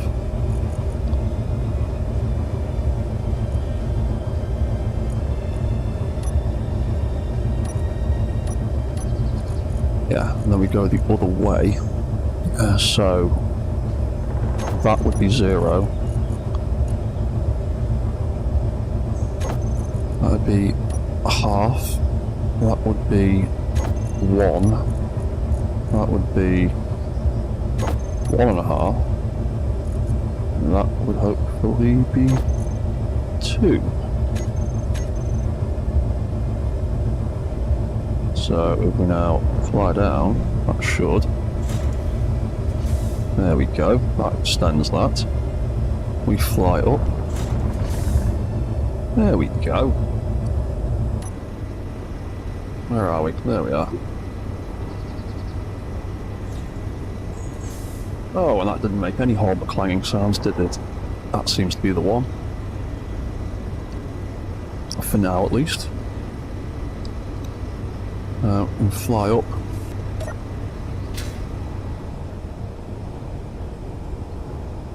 Oh,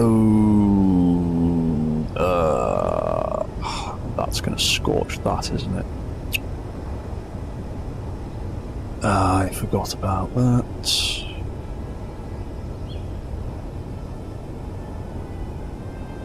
Yeah, because I had to move a bunch of stuff because those thrusters were going to scorch the solar panels, but now they are probably going to cook that.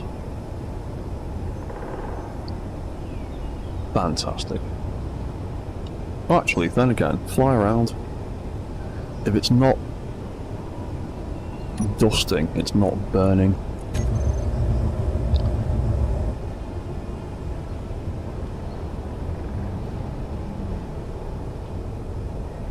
Oh, I think we're just about clear. Yeah, sound. Okay. Cool. If that's not burning the sides of the mag plates, then that shouldn't be a problem. Not seeing any dusting. We are going to have to let this thing land in a minute, though. Okay, so I think that is looking pretty good now. Thing is, I need it to land in order to do the next bit. So let's grab that tag from there and chuck it into there onto all the mag plates, and then we'll make a group for these mag plates, and then we can use that group to turn them on and off. I don't want them to auto-lock, because there's a fair chance they'll lock on before the connector gets low enough. I want the connector locking to trigger the mag plates. So I can stick him back on there, onto AI control, and his battery will tick down again in a few minutes, or we can just use the new recall button. Recall you. Let's see how well you land with your new feet.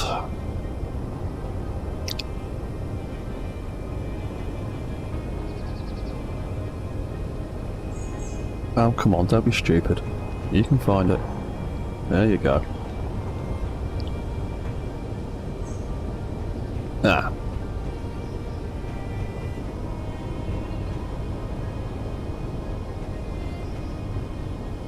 Why have they stopped there?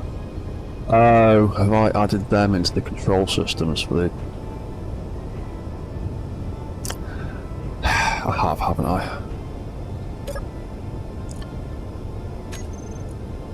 DRN control 01A. What's in that group? That probably shouldn't be. Oh, hang on. I won't be able to see it from there. I'll have to look for it that way. 01A control systems. I've put those pistons in there, haven't I? Yep. That's why it's turned all of them off, which is why they've stopped moving. Oh, and now they're fighting with that. Fantastic.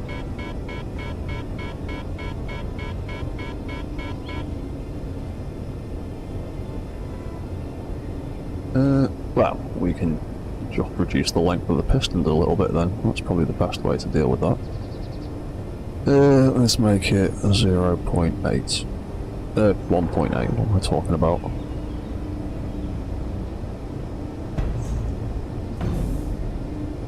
That seems a bit more reasonable.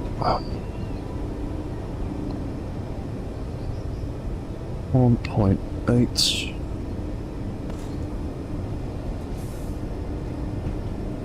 Yeah, it's starting to settle down loads now. 1.8 again. Reverse that back a bit.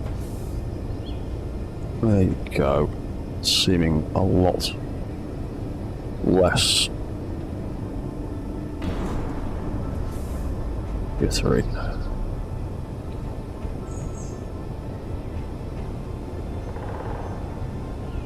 There we go.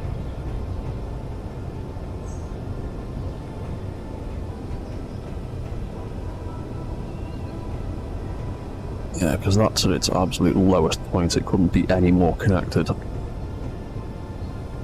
Could possibly even pull that back a little bit further, but... Right, while you are charging up, I now need to go into the drone controller. It does the lock on this connector, and hopefully there's some room left. Yep, there's plenty. Oh, hang on. It's dock I need. Drone controller dock. That one.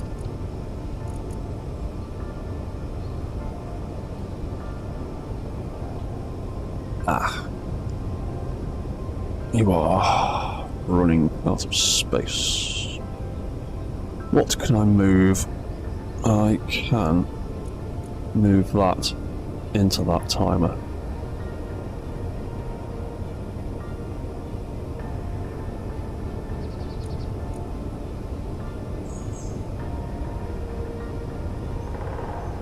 Yeah, solar drone dock lights.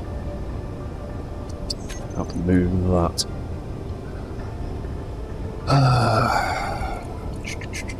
Reset. There it is.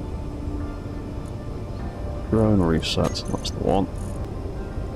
Drone dock lights L01. Let's turn them off.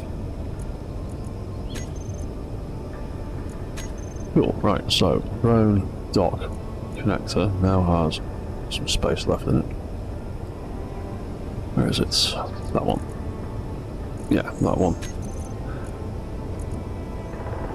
Right, so there we go. That's what I needed. I need 2 spaces either side. Well, that won't do me much good. Right, so we can now add the mag plates in. So when this drone locks down and that connector connects to this one, it's going to trigger these mag plates locking and unlocking.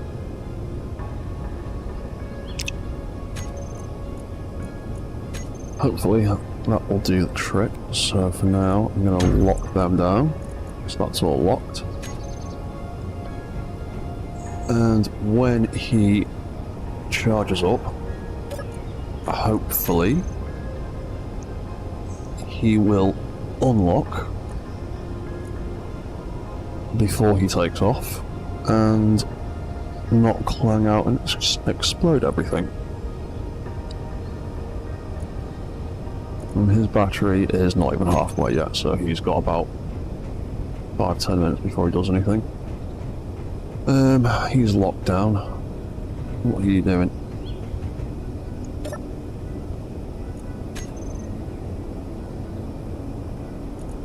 You are drone B, full. What are you doing? 76, so you're not far off.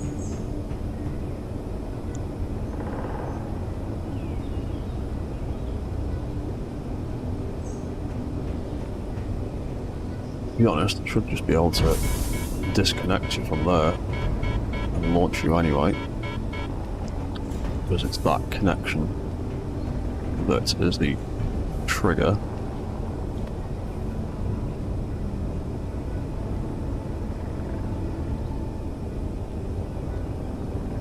What are you doing? Where are you trying to go?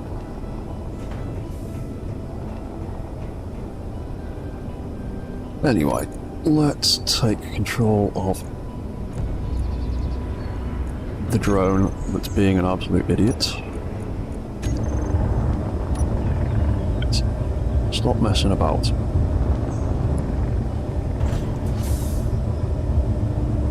Right, so let's do the same thing with this one that we did with the other one.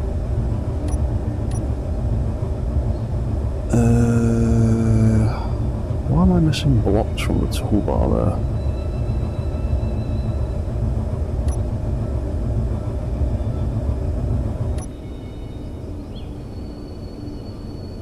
What are those blocks? 7 and 8. Page 3.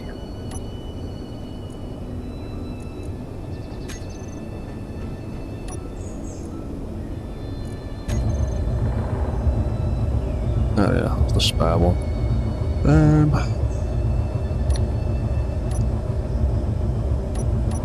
Oh, is it the antenna? Oh. I must not have rebuilt that since I moved the antenna. Okay, fair enough. Do that in a minute. Right, so where are these hinges? Take these feet off. Don't need them anymore. I'm going to have these point inward. Oh yeah, unfortunately I have to delete that button because it just got in the way. Then again, didn't really use it too much. This drone mostly gets launched remotely.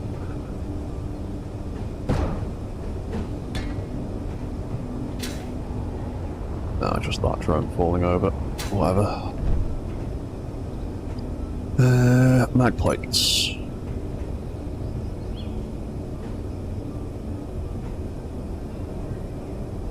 Oh, come on. Bloody pin pads. That was awkward.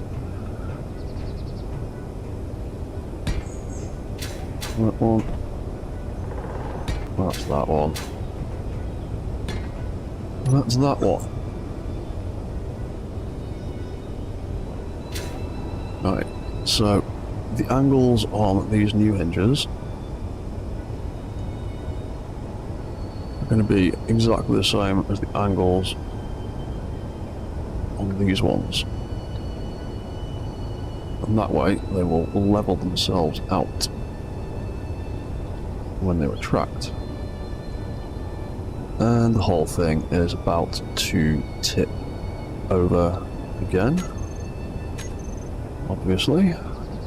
Okay.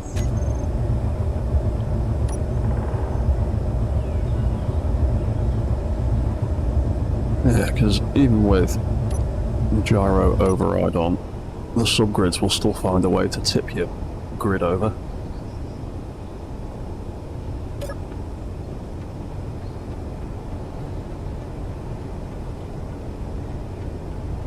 So I'll copy that, paste that, so that's nice and level. That can be 3B. Wrong button. Copy all. Copy, paste. That can be.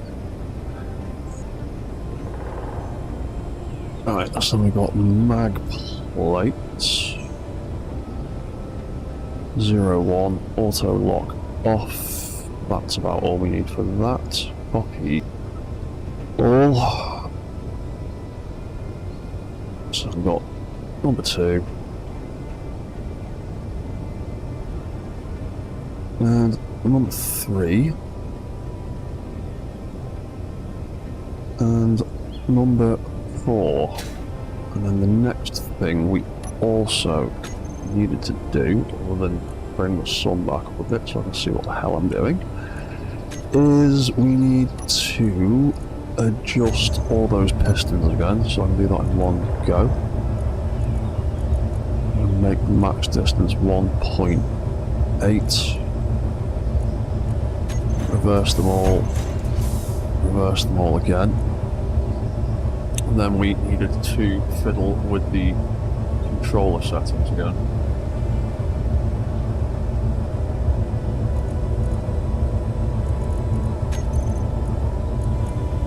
So, what did we decide we were going to do? First of all, we are going to land this thing so it doesn't tip over in mid-air. Right, so, piston controls. What did we do with the other one? First of all, we reset the velocity.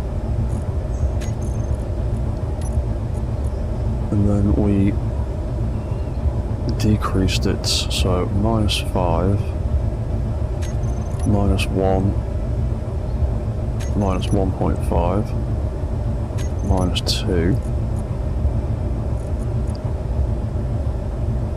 2.5, 3. Then we offset that by 1, so we could again reset. Then we go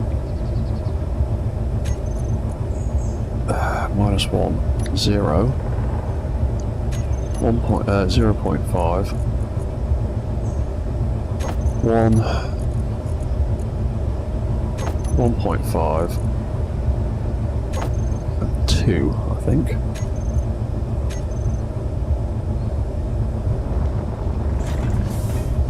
Nope, not quite, apparently. Going on there, what's different?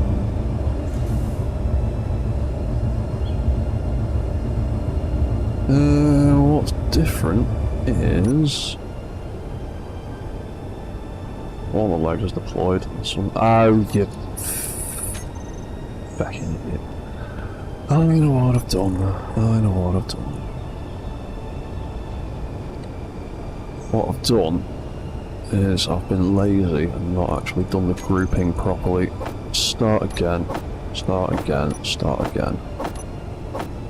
Some of them are single pistons and some of them are a full group. So let's start again. Try and get up in the air so we can oh god. Yeah.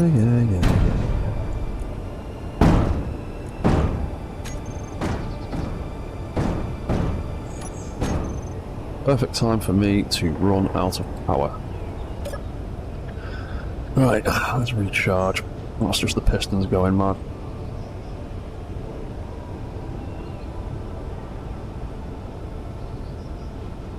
Come on, battery. Oh, that'll do. Right, clanging fast. Yes. Clang.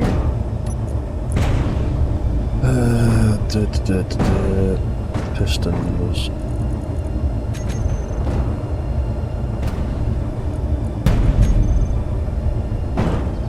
Fingers. Reverse. There we go.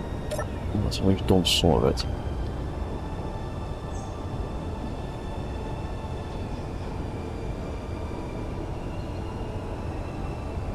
Oh, for God's sake, is that stuck behind there now? Of course it is.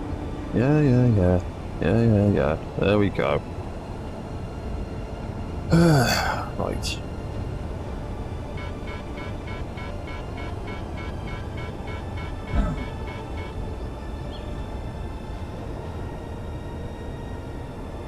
What's that? Too many subgrids. They're not good for performance. No, not really, but I like subgrids. And I'm not too bothered if they're good for performance.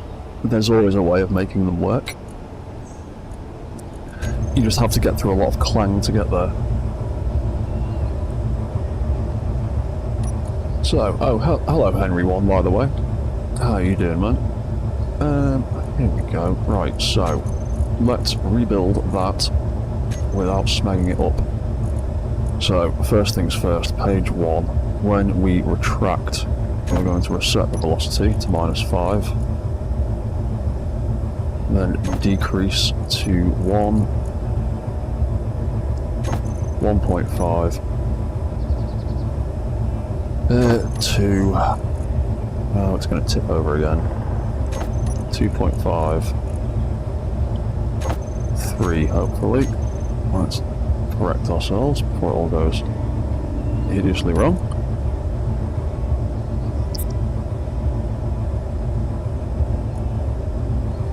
And we can do this side again.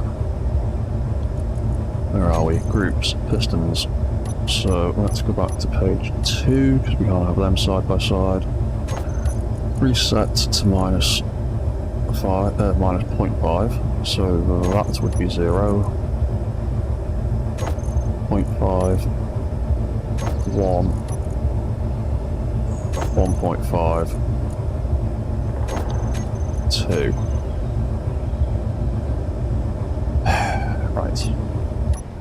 So.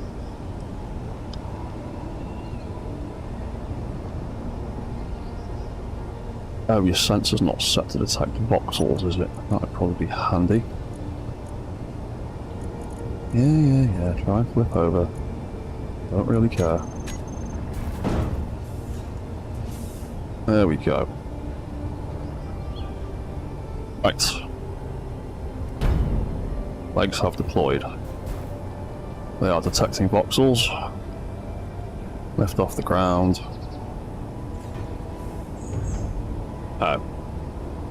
I know what else I've forgotten. Yeah.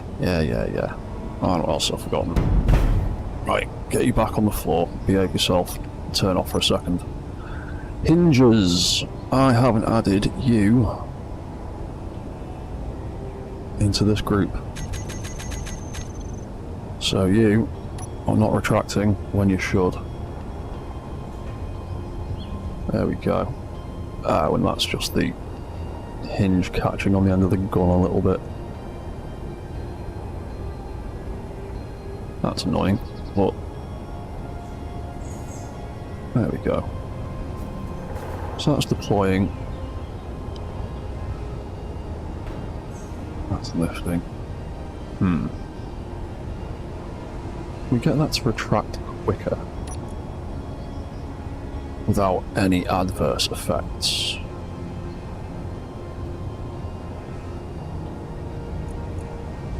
There it is. So if we set the pistons to retract a little bit faster.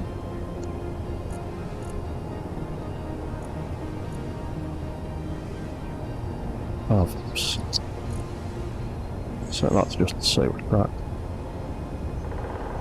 Decrease velocity, there we go. So that's -0.5, 1, 1.5, 2, 2.5, 3. Yeah, right, that makes sense.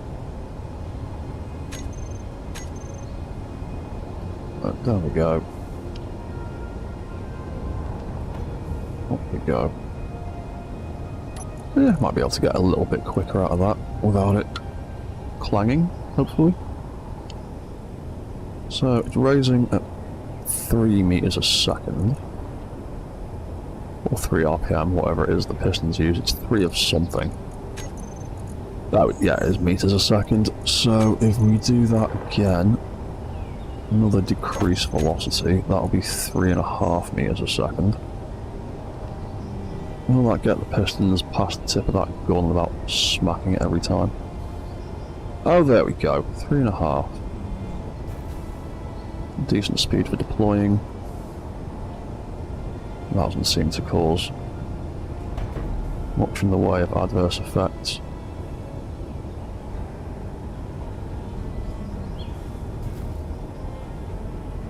Okay, that seems to do the trick. Let's turn his AI back on then.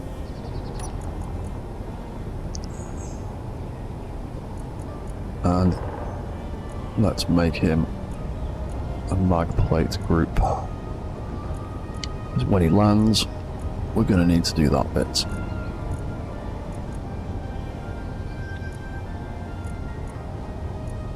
That can be mag plates for that drone. Looks like the other drone took off with no problems.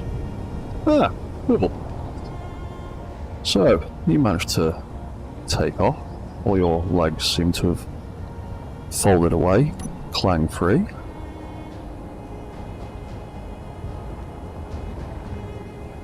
Groovy. Okie dokie. Alright, that one seems to have worked. So, hopefully, now that his groups are set up, when he comes back into land in quite a long time, but we can trick the we can trick it and make it come back. You can see if that'll work. So let's lock everyone down so when they come back they will just stay locked. Let's recall everybody.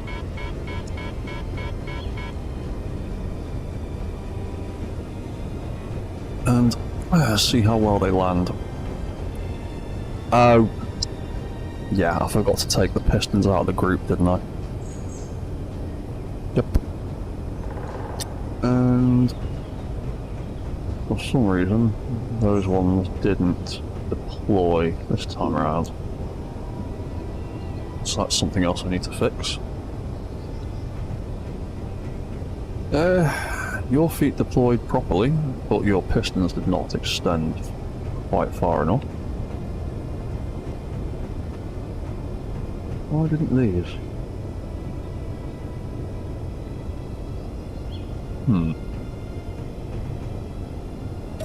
Interesting. Oh, strange behaviour. We'll figure it out in a minute. Oh, so, yeah, first things first. I don't know why I ran over here. I could have done it from there. Drone dock R01. We needed to change a few things, didn't we? We needed to move those lights into that timer so they can come out. Reset dock R01. Drone dock lights R01 can turn off when that launches. So drone dock R01 connector can now lock and unlock the mag plates on this drone, provided I get the feet to extend properly, which I forgot about. Why didn't they deploy properly? What happened there? Well, I made them part of the same group.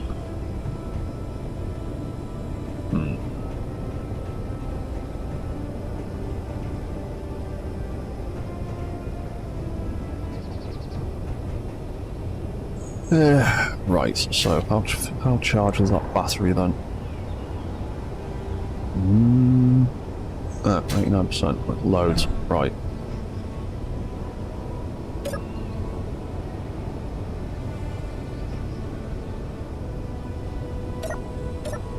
Why is that not launching the drones?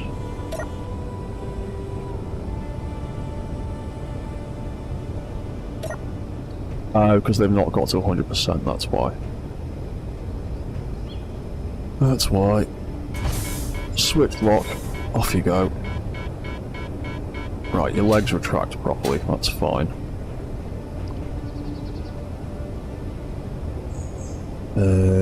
What's your battery doing? Wrong thing. Recharge 60%, that's fine.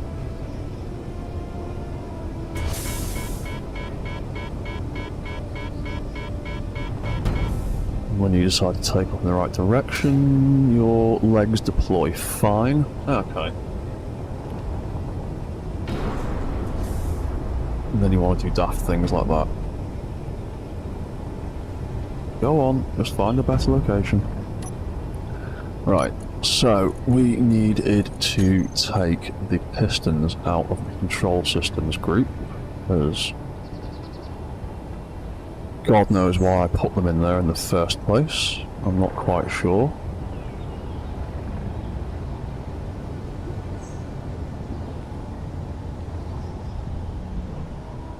That's close.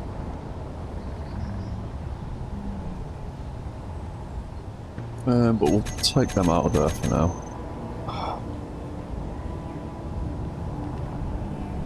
I think. Sure, there's probably a reason I put them in there. And I've probably just broken it, but whatever. We will test this one out. So, control systems will take...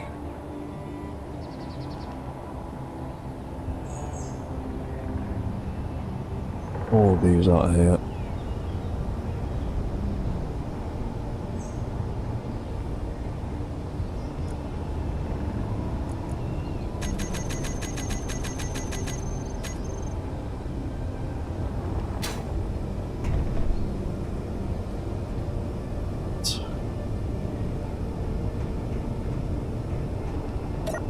Right, let's see what happens when we recall them again.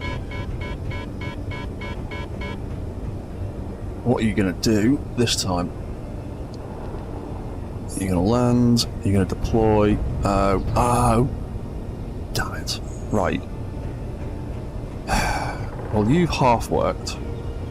You didn't.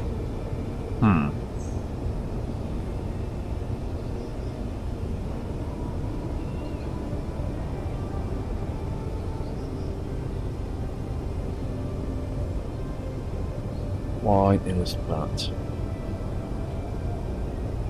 Oh, right. Okay. Right, that is why they were part of the control systems group, I think. Well, I'm not sure why you've worked fine, but you've not locked down.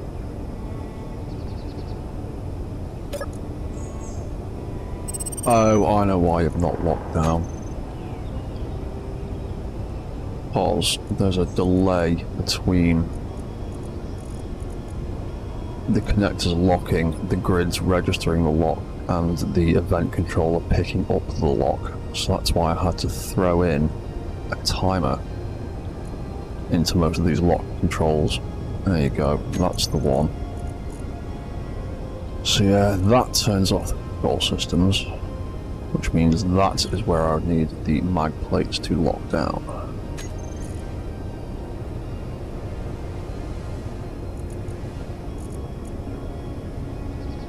So that is where they need to lock, I think. Yeah.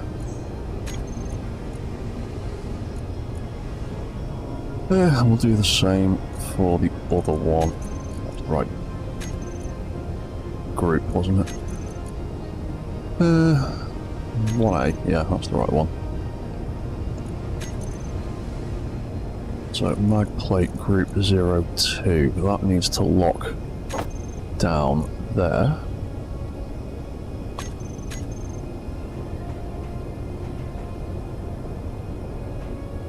Ah, that's what I can just have as a launch button. I just have that switching lock, can't I? Connector solar drone. Connector solar drone R01.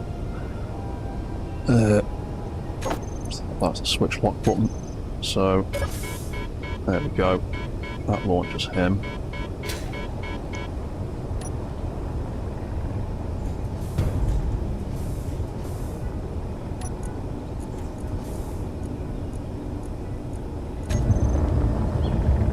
Right, so we needed to...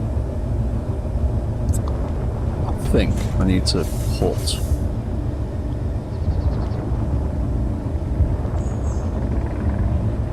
Yeah, I think I need to actually put the leg hinges, I can see them, into the control systems and leave pistons out.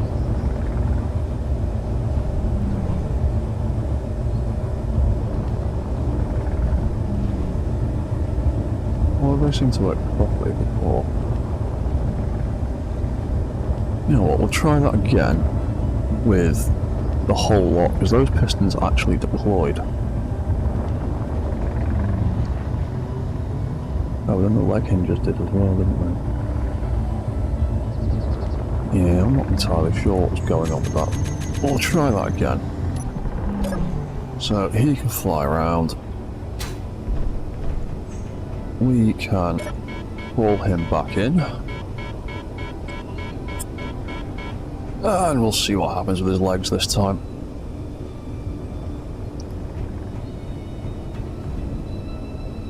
Right, there you go. That's a bit better, but his feet still aren't.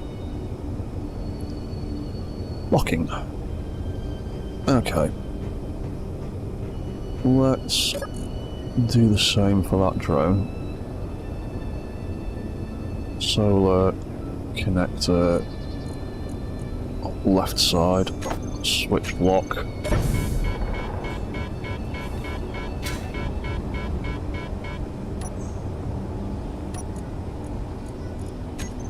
Right, so control systems. Let's put all of those back in there again then.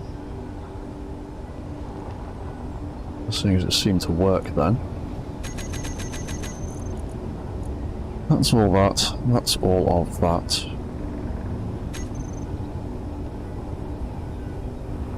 Let's try this one more time. Right, come back.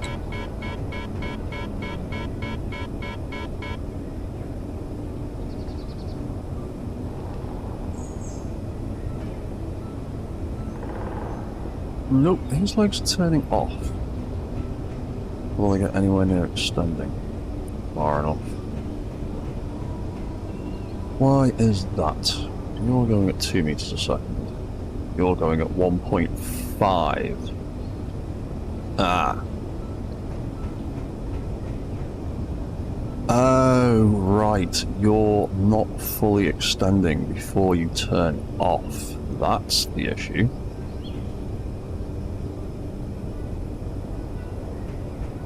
Right. Okay. I get it. So, the best way around this now is just to make your legs deploy quicker. So, away you go. Yep, there you go.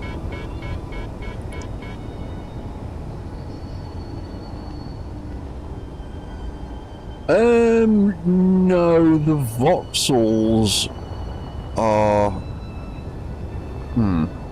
Oh, actually... No, this one's not, I don't think. I think the other one is the one that's set to detect voxels. But, interesting point, we'll have a look. Landing sensor... No, this one's not. I'm going to stick this one on. But I don't think that's the issue, because the range on this sensor is only 7 meters, and it is at least 20 meters from there to the ground, so I don't think that's an issue.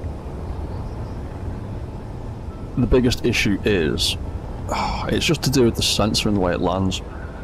When this connects to the ship, it becomes one grid, so then the sensor doesn't recognise there's a grid there anymore to detect, and then it turns itself off, or deactivates the legs, and it's just a bit of a pain.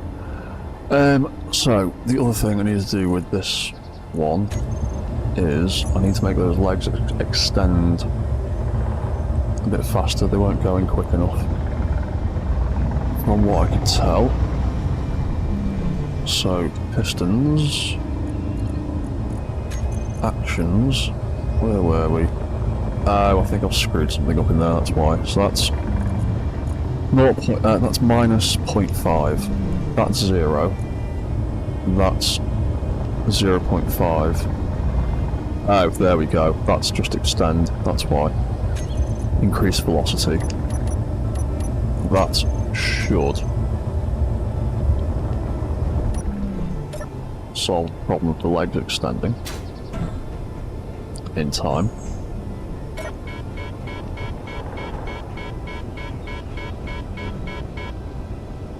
Wait for him to land one more time, see if it works. And nope. Nope. Nope.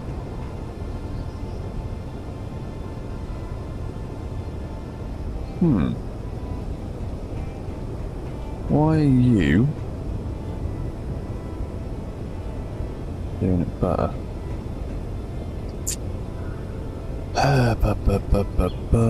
Maybe if I press the wrong button.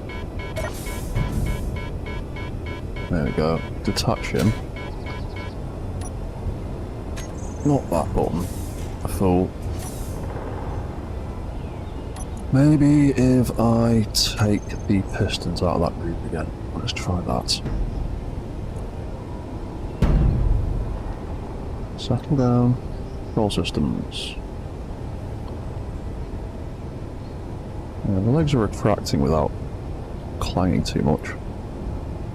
Where is it? Where is it? Let's take them out of there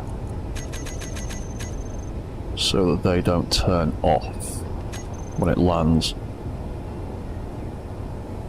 Because the pistons turning off is the biggest problem with that, I think. So, back you come once again.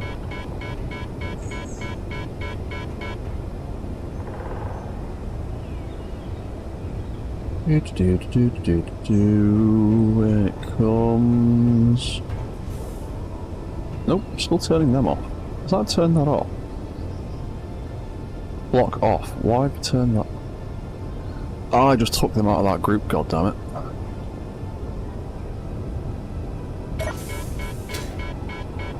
Sure, I just took them out of that group.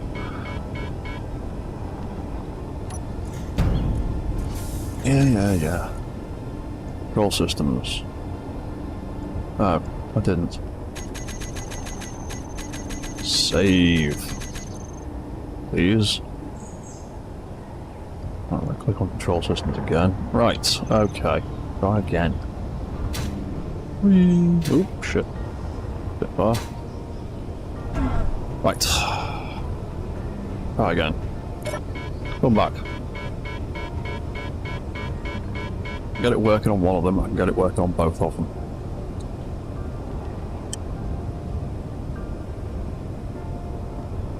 In he comes, in he lands.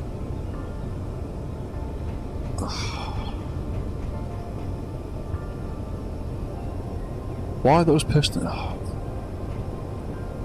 Is this the stupid group bug again?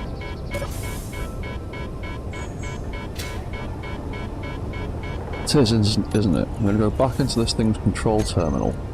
I'm going to click on this again, and the pistons are going to be part of that group again. Even though you're just seeing me delete it.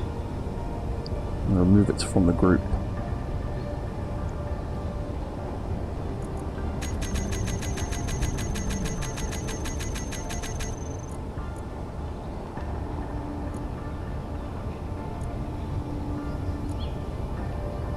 What's in there? I'll just remake the group. Delete. Everything's all still selected. Try and save it again from scratch. Don't screw me around. This is why I hate using groups, because if you add the wrong things, sometimes it is a pain in the arse getting them back out again. And if you tie groups into your programming, and that kind of thing happens, it can be a right pain in the arse. Right, come on, do it again this time.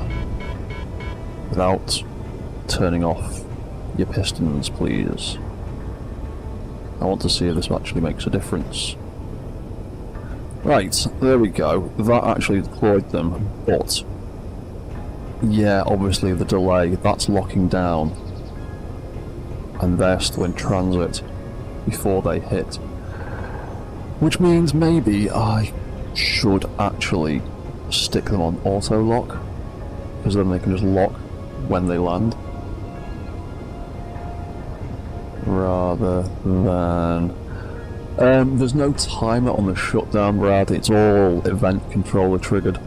Because you can be more precise with event controllers, but it can cause conflicts. That seems to work. I think I just need to change them to auto lock when it locks down. Because that way, even if it locks down, they can still just extend and each foot can clamp on as it gets to where it wants to go. So let's change those dock controls while it's locked down. Yeah, because that's going to try and lock there, isn't it? Where is it? Hang on. Drone dock, in fact. Solar dock. Makes it a bit... No, that doesn't. There we go, that's the one. So, instead of locking them, that should actually just swap to auto lock on.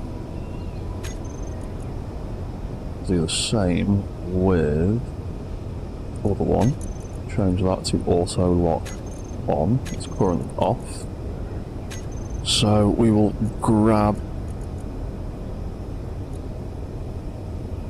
all of those mag plate groups and lock them down. And then when we detach, we need to go to the dock controller.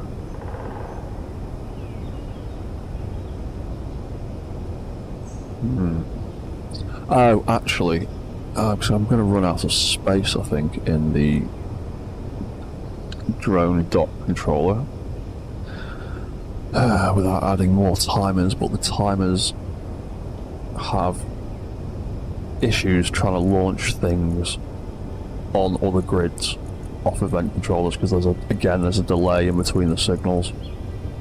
So you kind of need to use groups to launch things like this. So I'm restricted to the amount of groups I can fit in.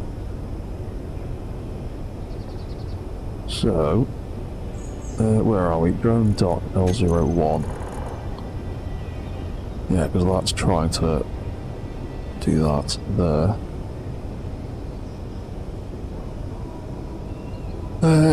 So I'll leave that on there just in case it does lock. That, however, is an issue. That needs to unlock and stay doing that. What I can do is I can have, hopefully, I can have the battery full controller. Yes, plenty of space.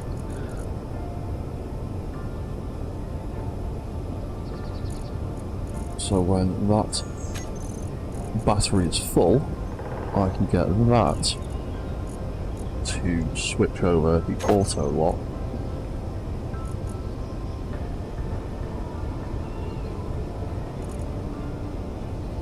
That way, the mag plates aren't going to auto lock to random stuff when it's up and about flying. Cool, so I do the same thing on this one.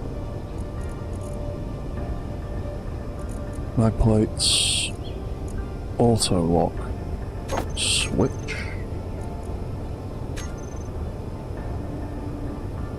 And we've got drone dock R01, we set that up. We did set that up, that's on, yeah, auto lock switch, that's fine. Drone dock R01. That locks and that unlocks. That should be fine. Mag plates, stick auto lock on and stick auto lock on, because that's what it should be for now. So off it goes. Auto lock is off. Oh, no it's not.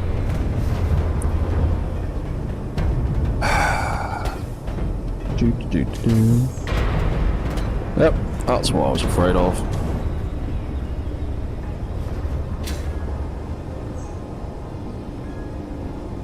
Oh, right, I know why it did that.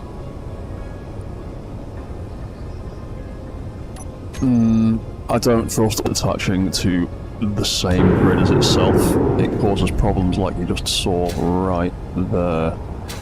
And should that decide to land on the floor, it's not going to detach itself from the floor. I only want them to work when it locks down to the main grid. And I know exactly what I just did then, because the way I triggered it, it didn't turn off the auto lock. It just detached the lock on the grid.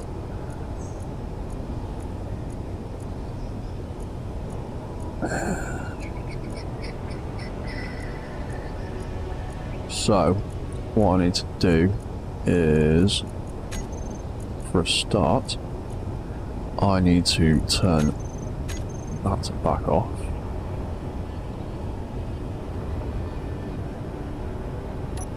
What are you doing? Come on, just behave yourself. There you go. Right. Well, let's see if he locks down properly. Because I know what I did there. Auto lock is, the way I set that up then, auto lock is set to turn off when the battery gets full. Right, there you go. So that locked in the way I wanted it to lock in. That's cool. That's what I want for that. But the way I unlocked that then, it unlocked the mag plates, but it didn't turn off the auto lock, so when it lingered, that foot and that foot grabbed. So, bum bum bum bum bum bum bum. What does turning them on and off do? If I turn that off, is that still locked down? Yes, it is.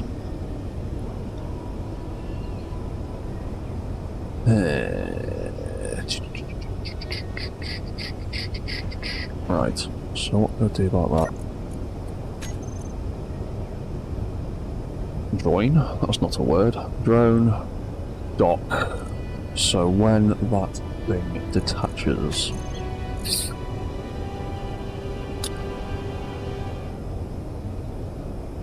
set on display. Full systems off, battery back onto recharge, AI control, collision avoidance and precision mode, they kind of both need to be there.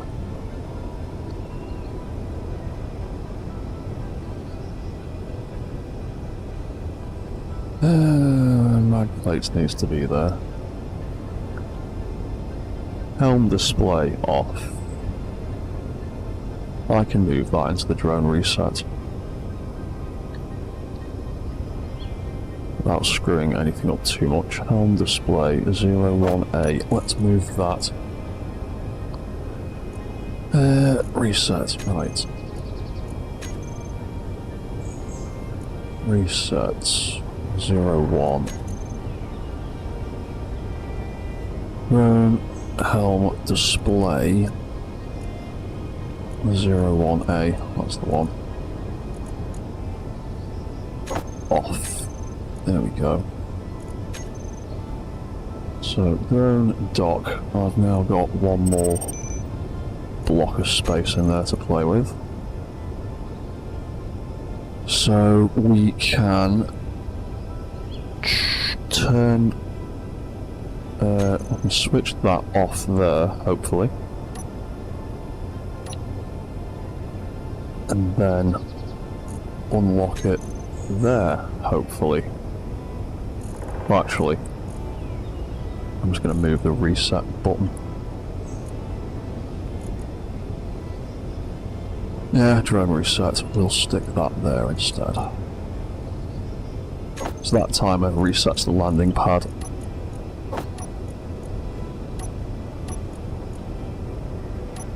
Yeah, okay, that might be better.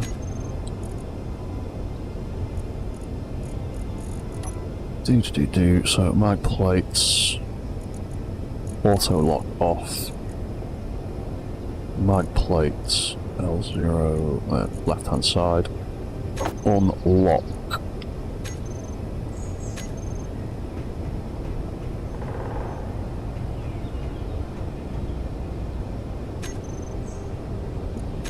I'm going to save just in case. There we go, unlocked. You're not going to randomly smack back down again, are you? No? Right. Okay. That seemed to work. Look at those mag plates. They are, yeah, off. Oh, but I will have to take that action that I put in there out of there, because that'll cause problems later on. That'll switch the auto lock on and off too many times. Okay, that seemed to work. Let's recall him again.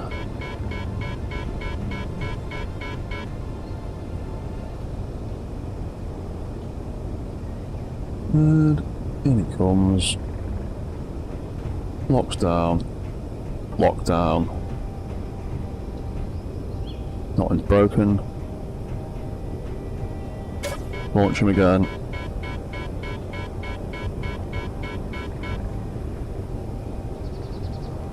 Good. Yeah, I'm happy to just leave him doing his thing. So, what did we do on that guy that we need to replicate? Over here, there's probably a few things that I missed. So, drone, dock. I've done most of it along the way. I just want to double check. So, switch that to that. Drone dock R01. Oh yeah, I need to take that out of there and move the reset button to there instead. Mag plate lock just in case. Mag plate unlock.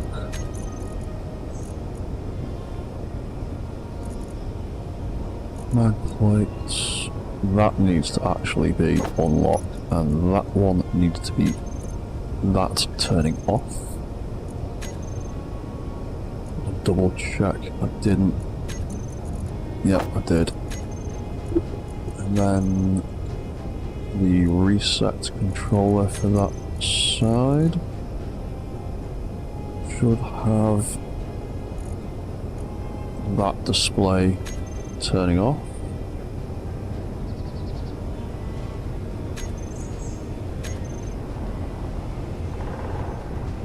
And hopefully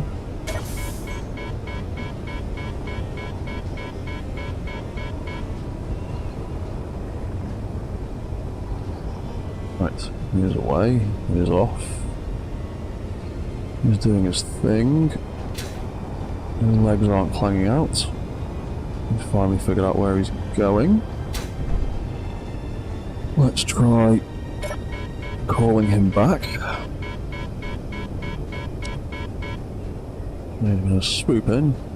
Precision mode should switch on. And then you'll swing around. And then you'll come in. Oh, the fucking group problem. That stupid group bug. because I can't make the legs extend any faster than they are, because that's what was causing all the clang initially, so it has to just deploy at that speed. Hey, so away and off you go. Right. We need to remake that group, don't we? The control systems group, because we need to take those pistons out. Problem is, we have the stupid group bug thing, so what we need to do is copy that, delete the group, leave everything selected, make it again. For some reason, that usually fixes the problem. So, hopefully, when we go back over here and call him back in for the millionth time, he should fly in, find his mark, hopefully. There we go. Precision on, collision off. In he comes, locks down, feet attached. Mag plates auto lock on.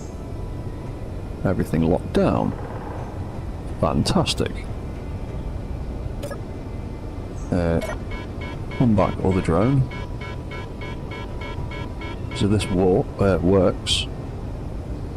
I want to see how clangy you are when I go for a walk. Come on. There you go. Yeah, you sort of made it with some of them. You landed at a bit of a funny angle. Yeah, it's probably still going to be just as clangy, but at least they're locked down by a bit more than one tiny subgrid.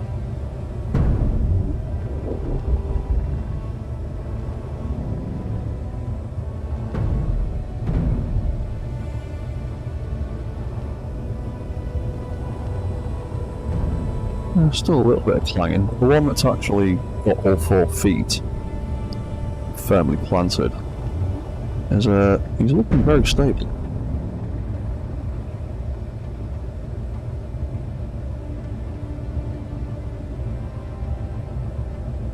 We can do a big circle, clang over some trees.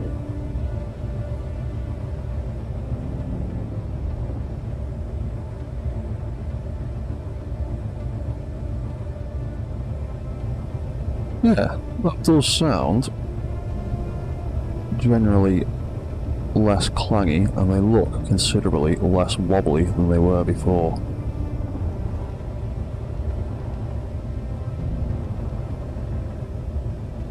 Cool. I think I am happy with that result, and oh yeah, the battery has filled up some more, so those lights are working, because it was down there earlier. Tick back up to there, because we've rinsed through that little bit of hydrogen we had. Oh, hello, Angry Drunk Opossum.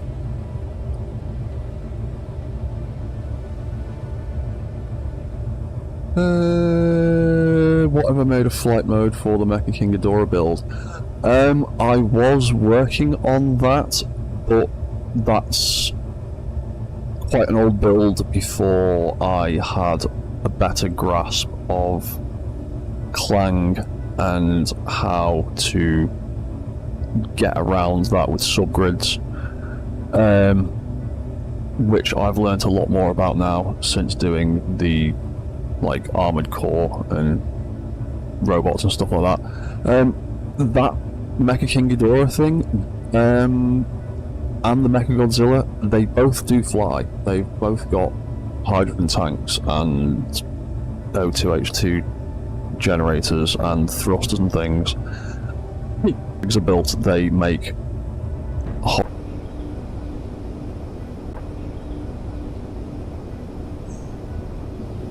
Nope. Nope. Ain't gonna work. This might do an impromptu end to the stream unless my internet decides to get its shit back together again.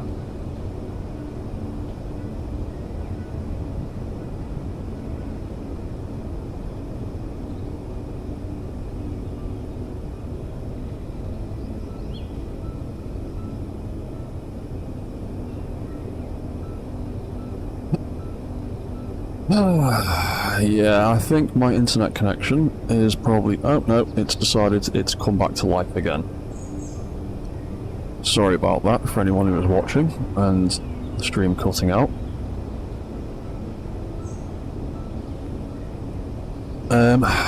Yeah, that looks like it's kind of gone back to normal, hopefully. Anyway, we are at about 3 hours, so I'm probably going to pack this in now. It's gone midnight where I am. But... it does appear that the drones are working properly. So... oh, that was a weird clanging noise. Well, they've both released. They're both flying off into the air. Hopefully not locking back down when they do stupid things like that.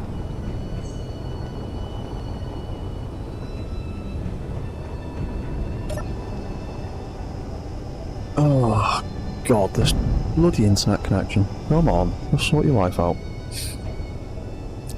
Right, I'm probably going to call that an end to the stream because my internet is going absolutely apeshit again.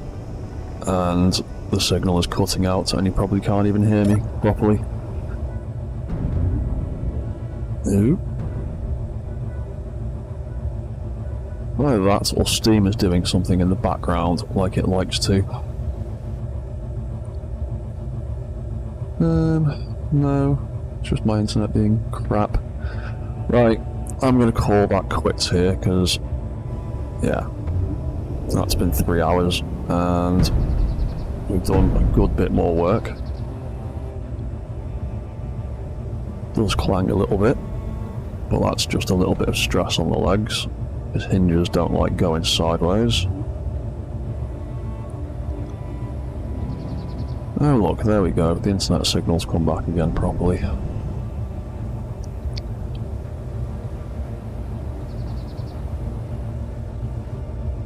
Yeah, we're nearly finished with this one. And it's a lot better than it was.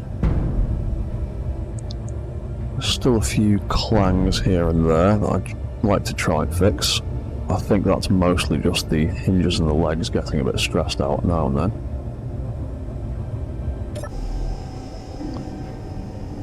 So the supercomputer is basically finished now.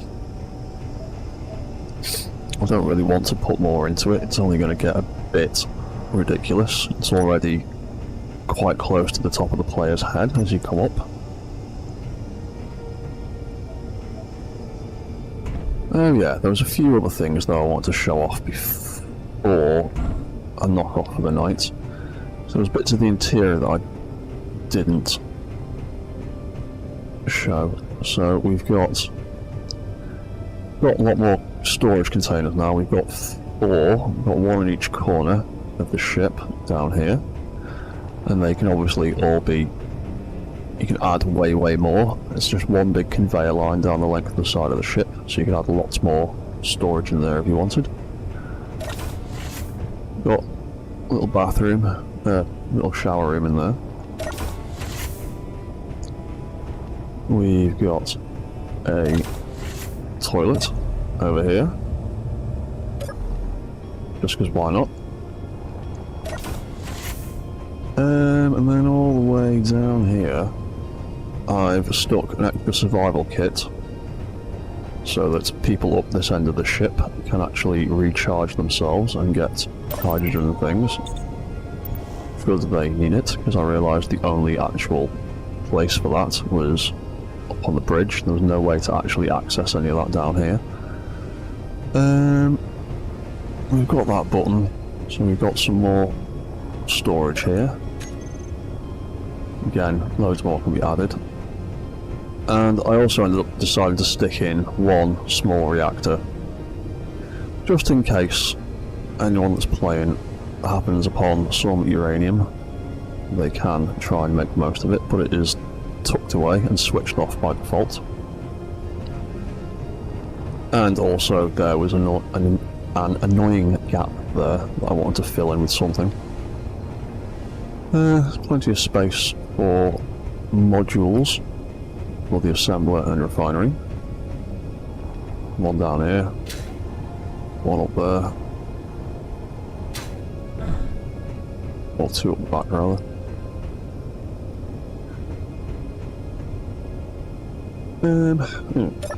That door can be closed. Those batteries are just about charging up. We can also jump in here and deploy ourselves.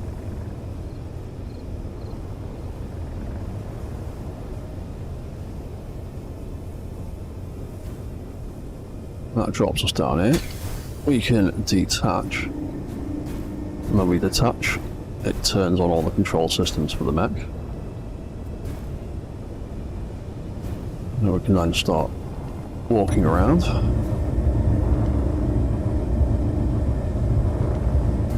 And one last thing that I wanted to do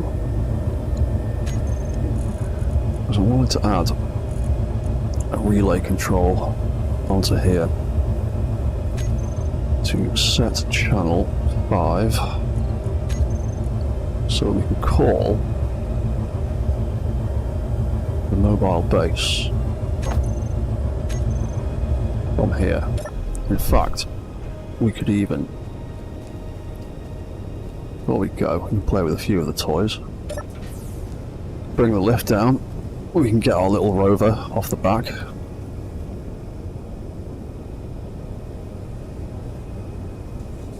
When the lift finally comes down. I might need to speed up that bit so it deploys a bit faster, but I do need it to go at a certain speed so that this bit has time to deploy effectively and not clang out. Then we can release the drone. The drone will follow us. We can send that lift back up. Off it goes. Where's the little drone gone? Oh, there you are. Well, get away from there. We can jump in the back. We can have the little drone follow us. We can go for a bit of an explore, and then in theory we can activate the mech base, and the mech base can follow us too.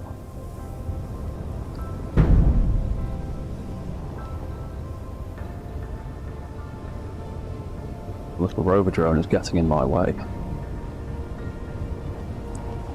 Oh, I should have extended that arm at the back. There we go, I can do that remotely with my relay controls.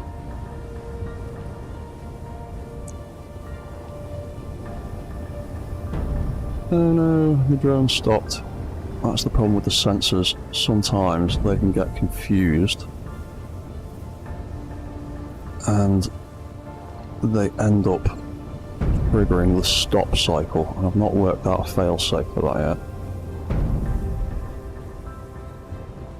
They'll just clang around following me. Maybe I need a relay control to restart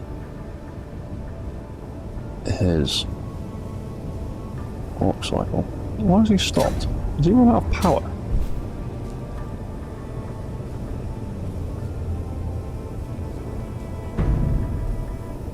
Oh. No? 2? Why have you turned off? There you go. Oh, you might... Oh. I think I've got you on the wrong signal channel. Come here, you little bugger. Yeah. Just sit still for 5 minutes. Thank you. Yeah, I think he is on the same channel as the controls or the mech dock on the back of there.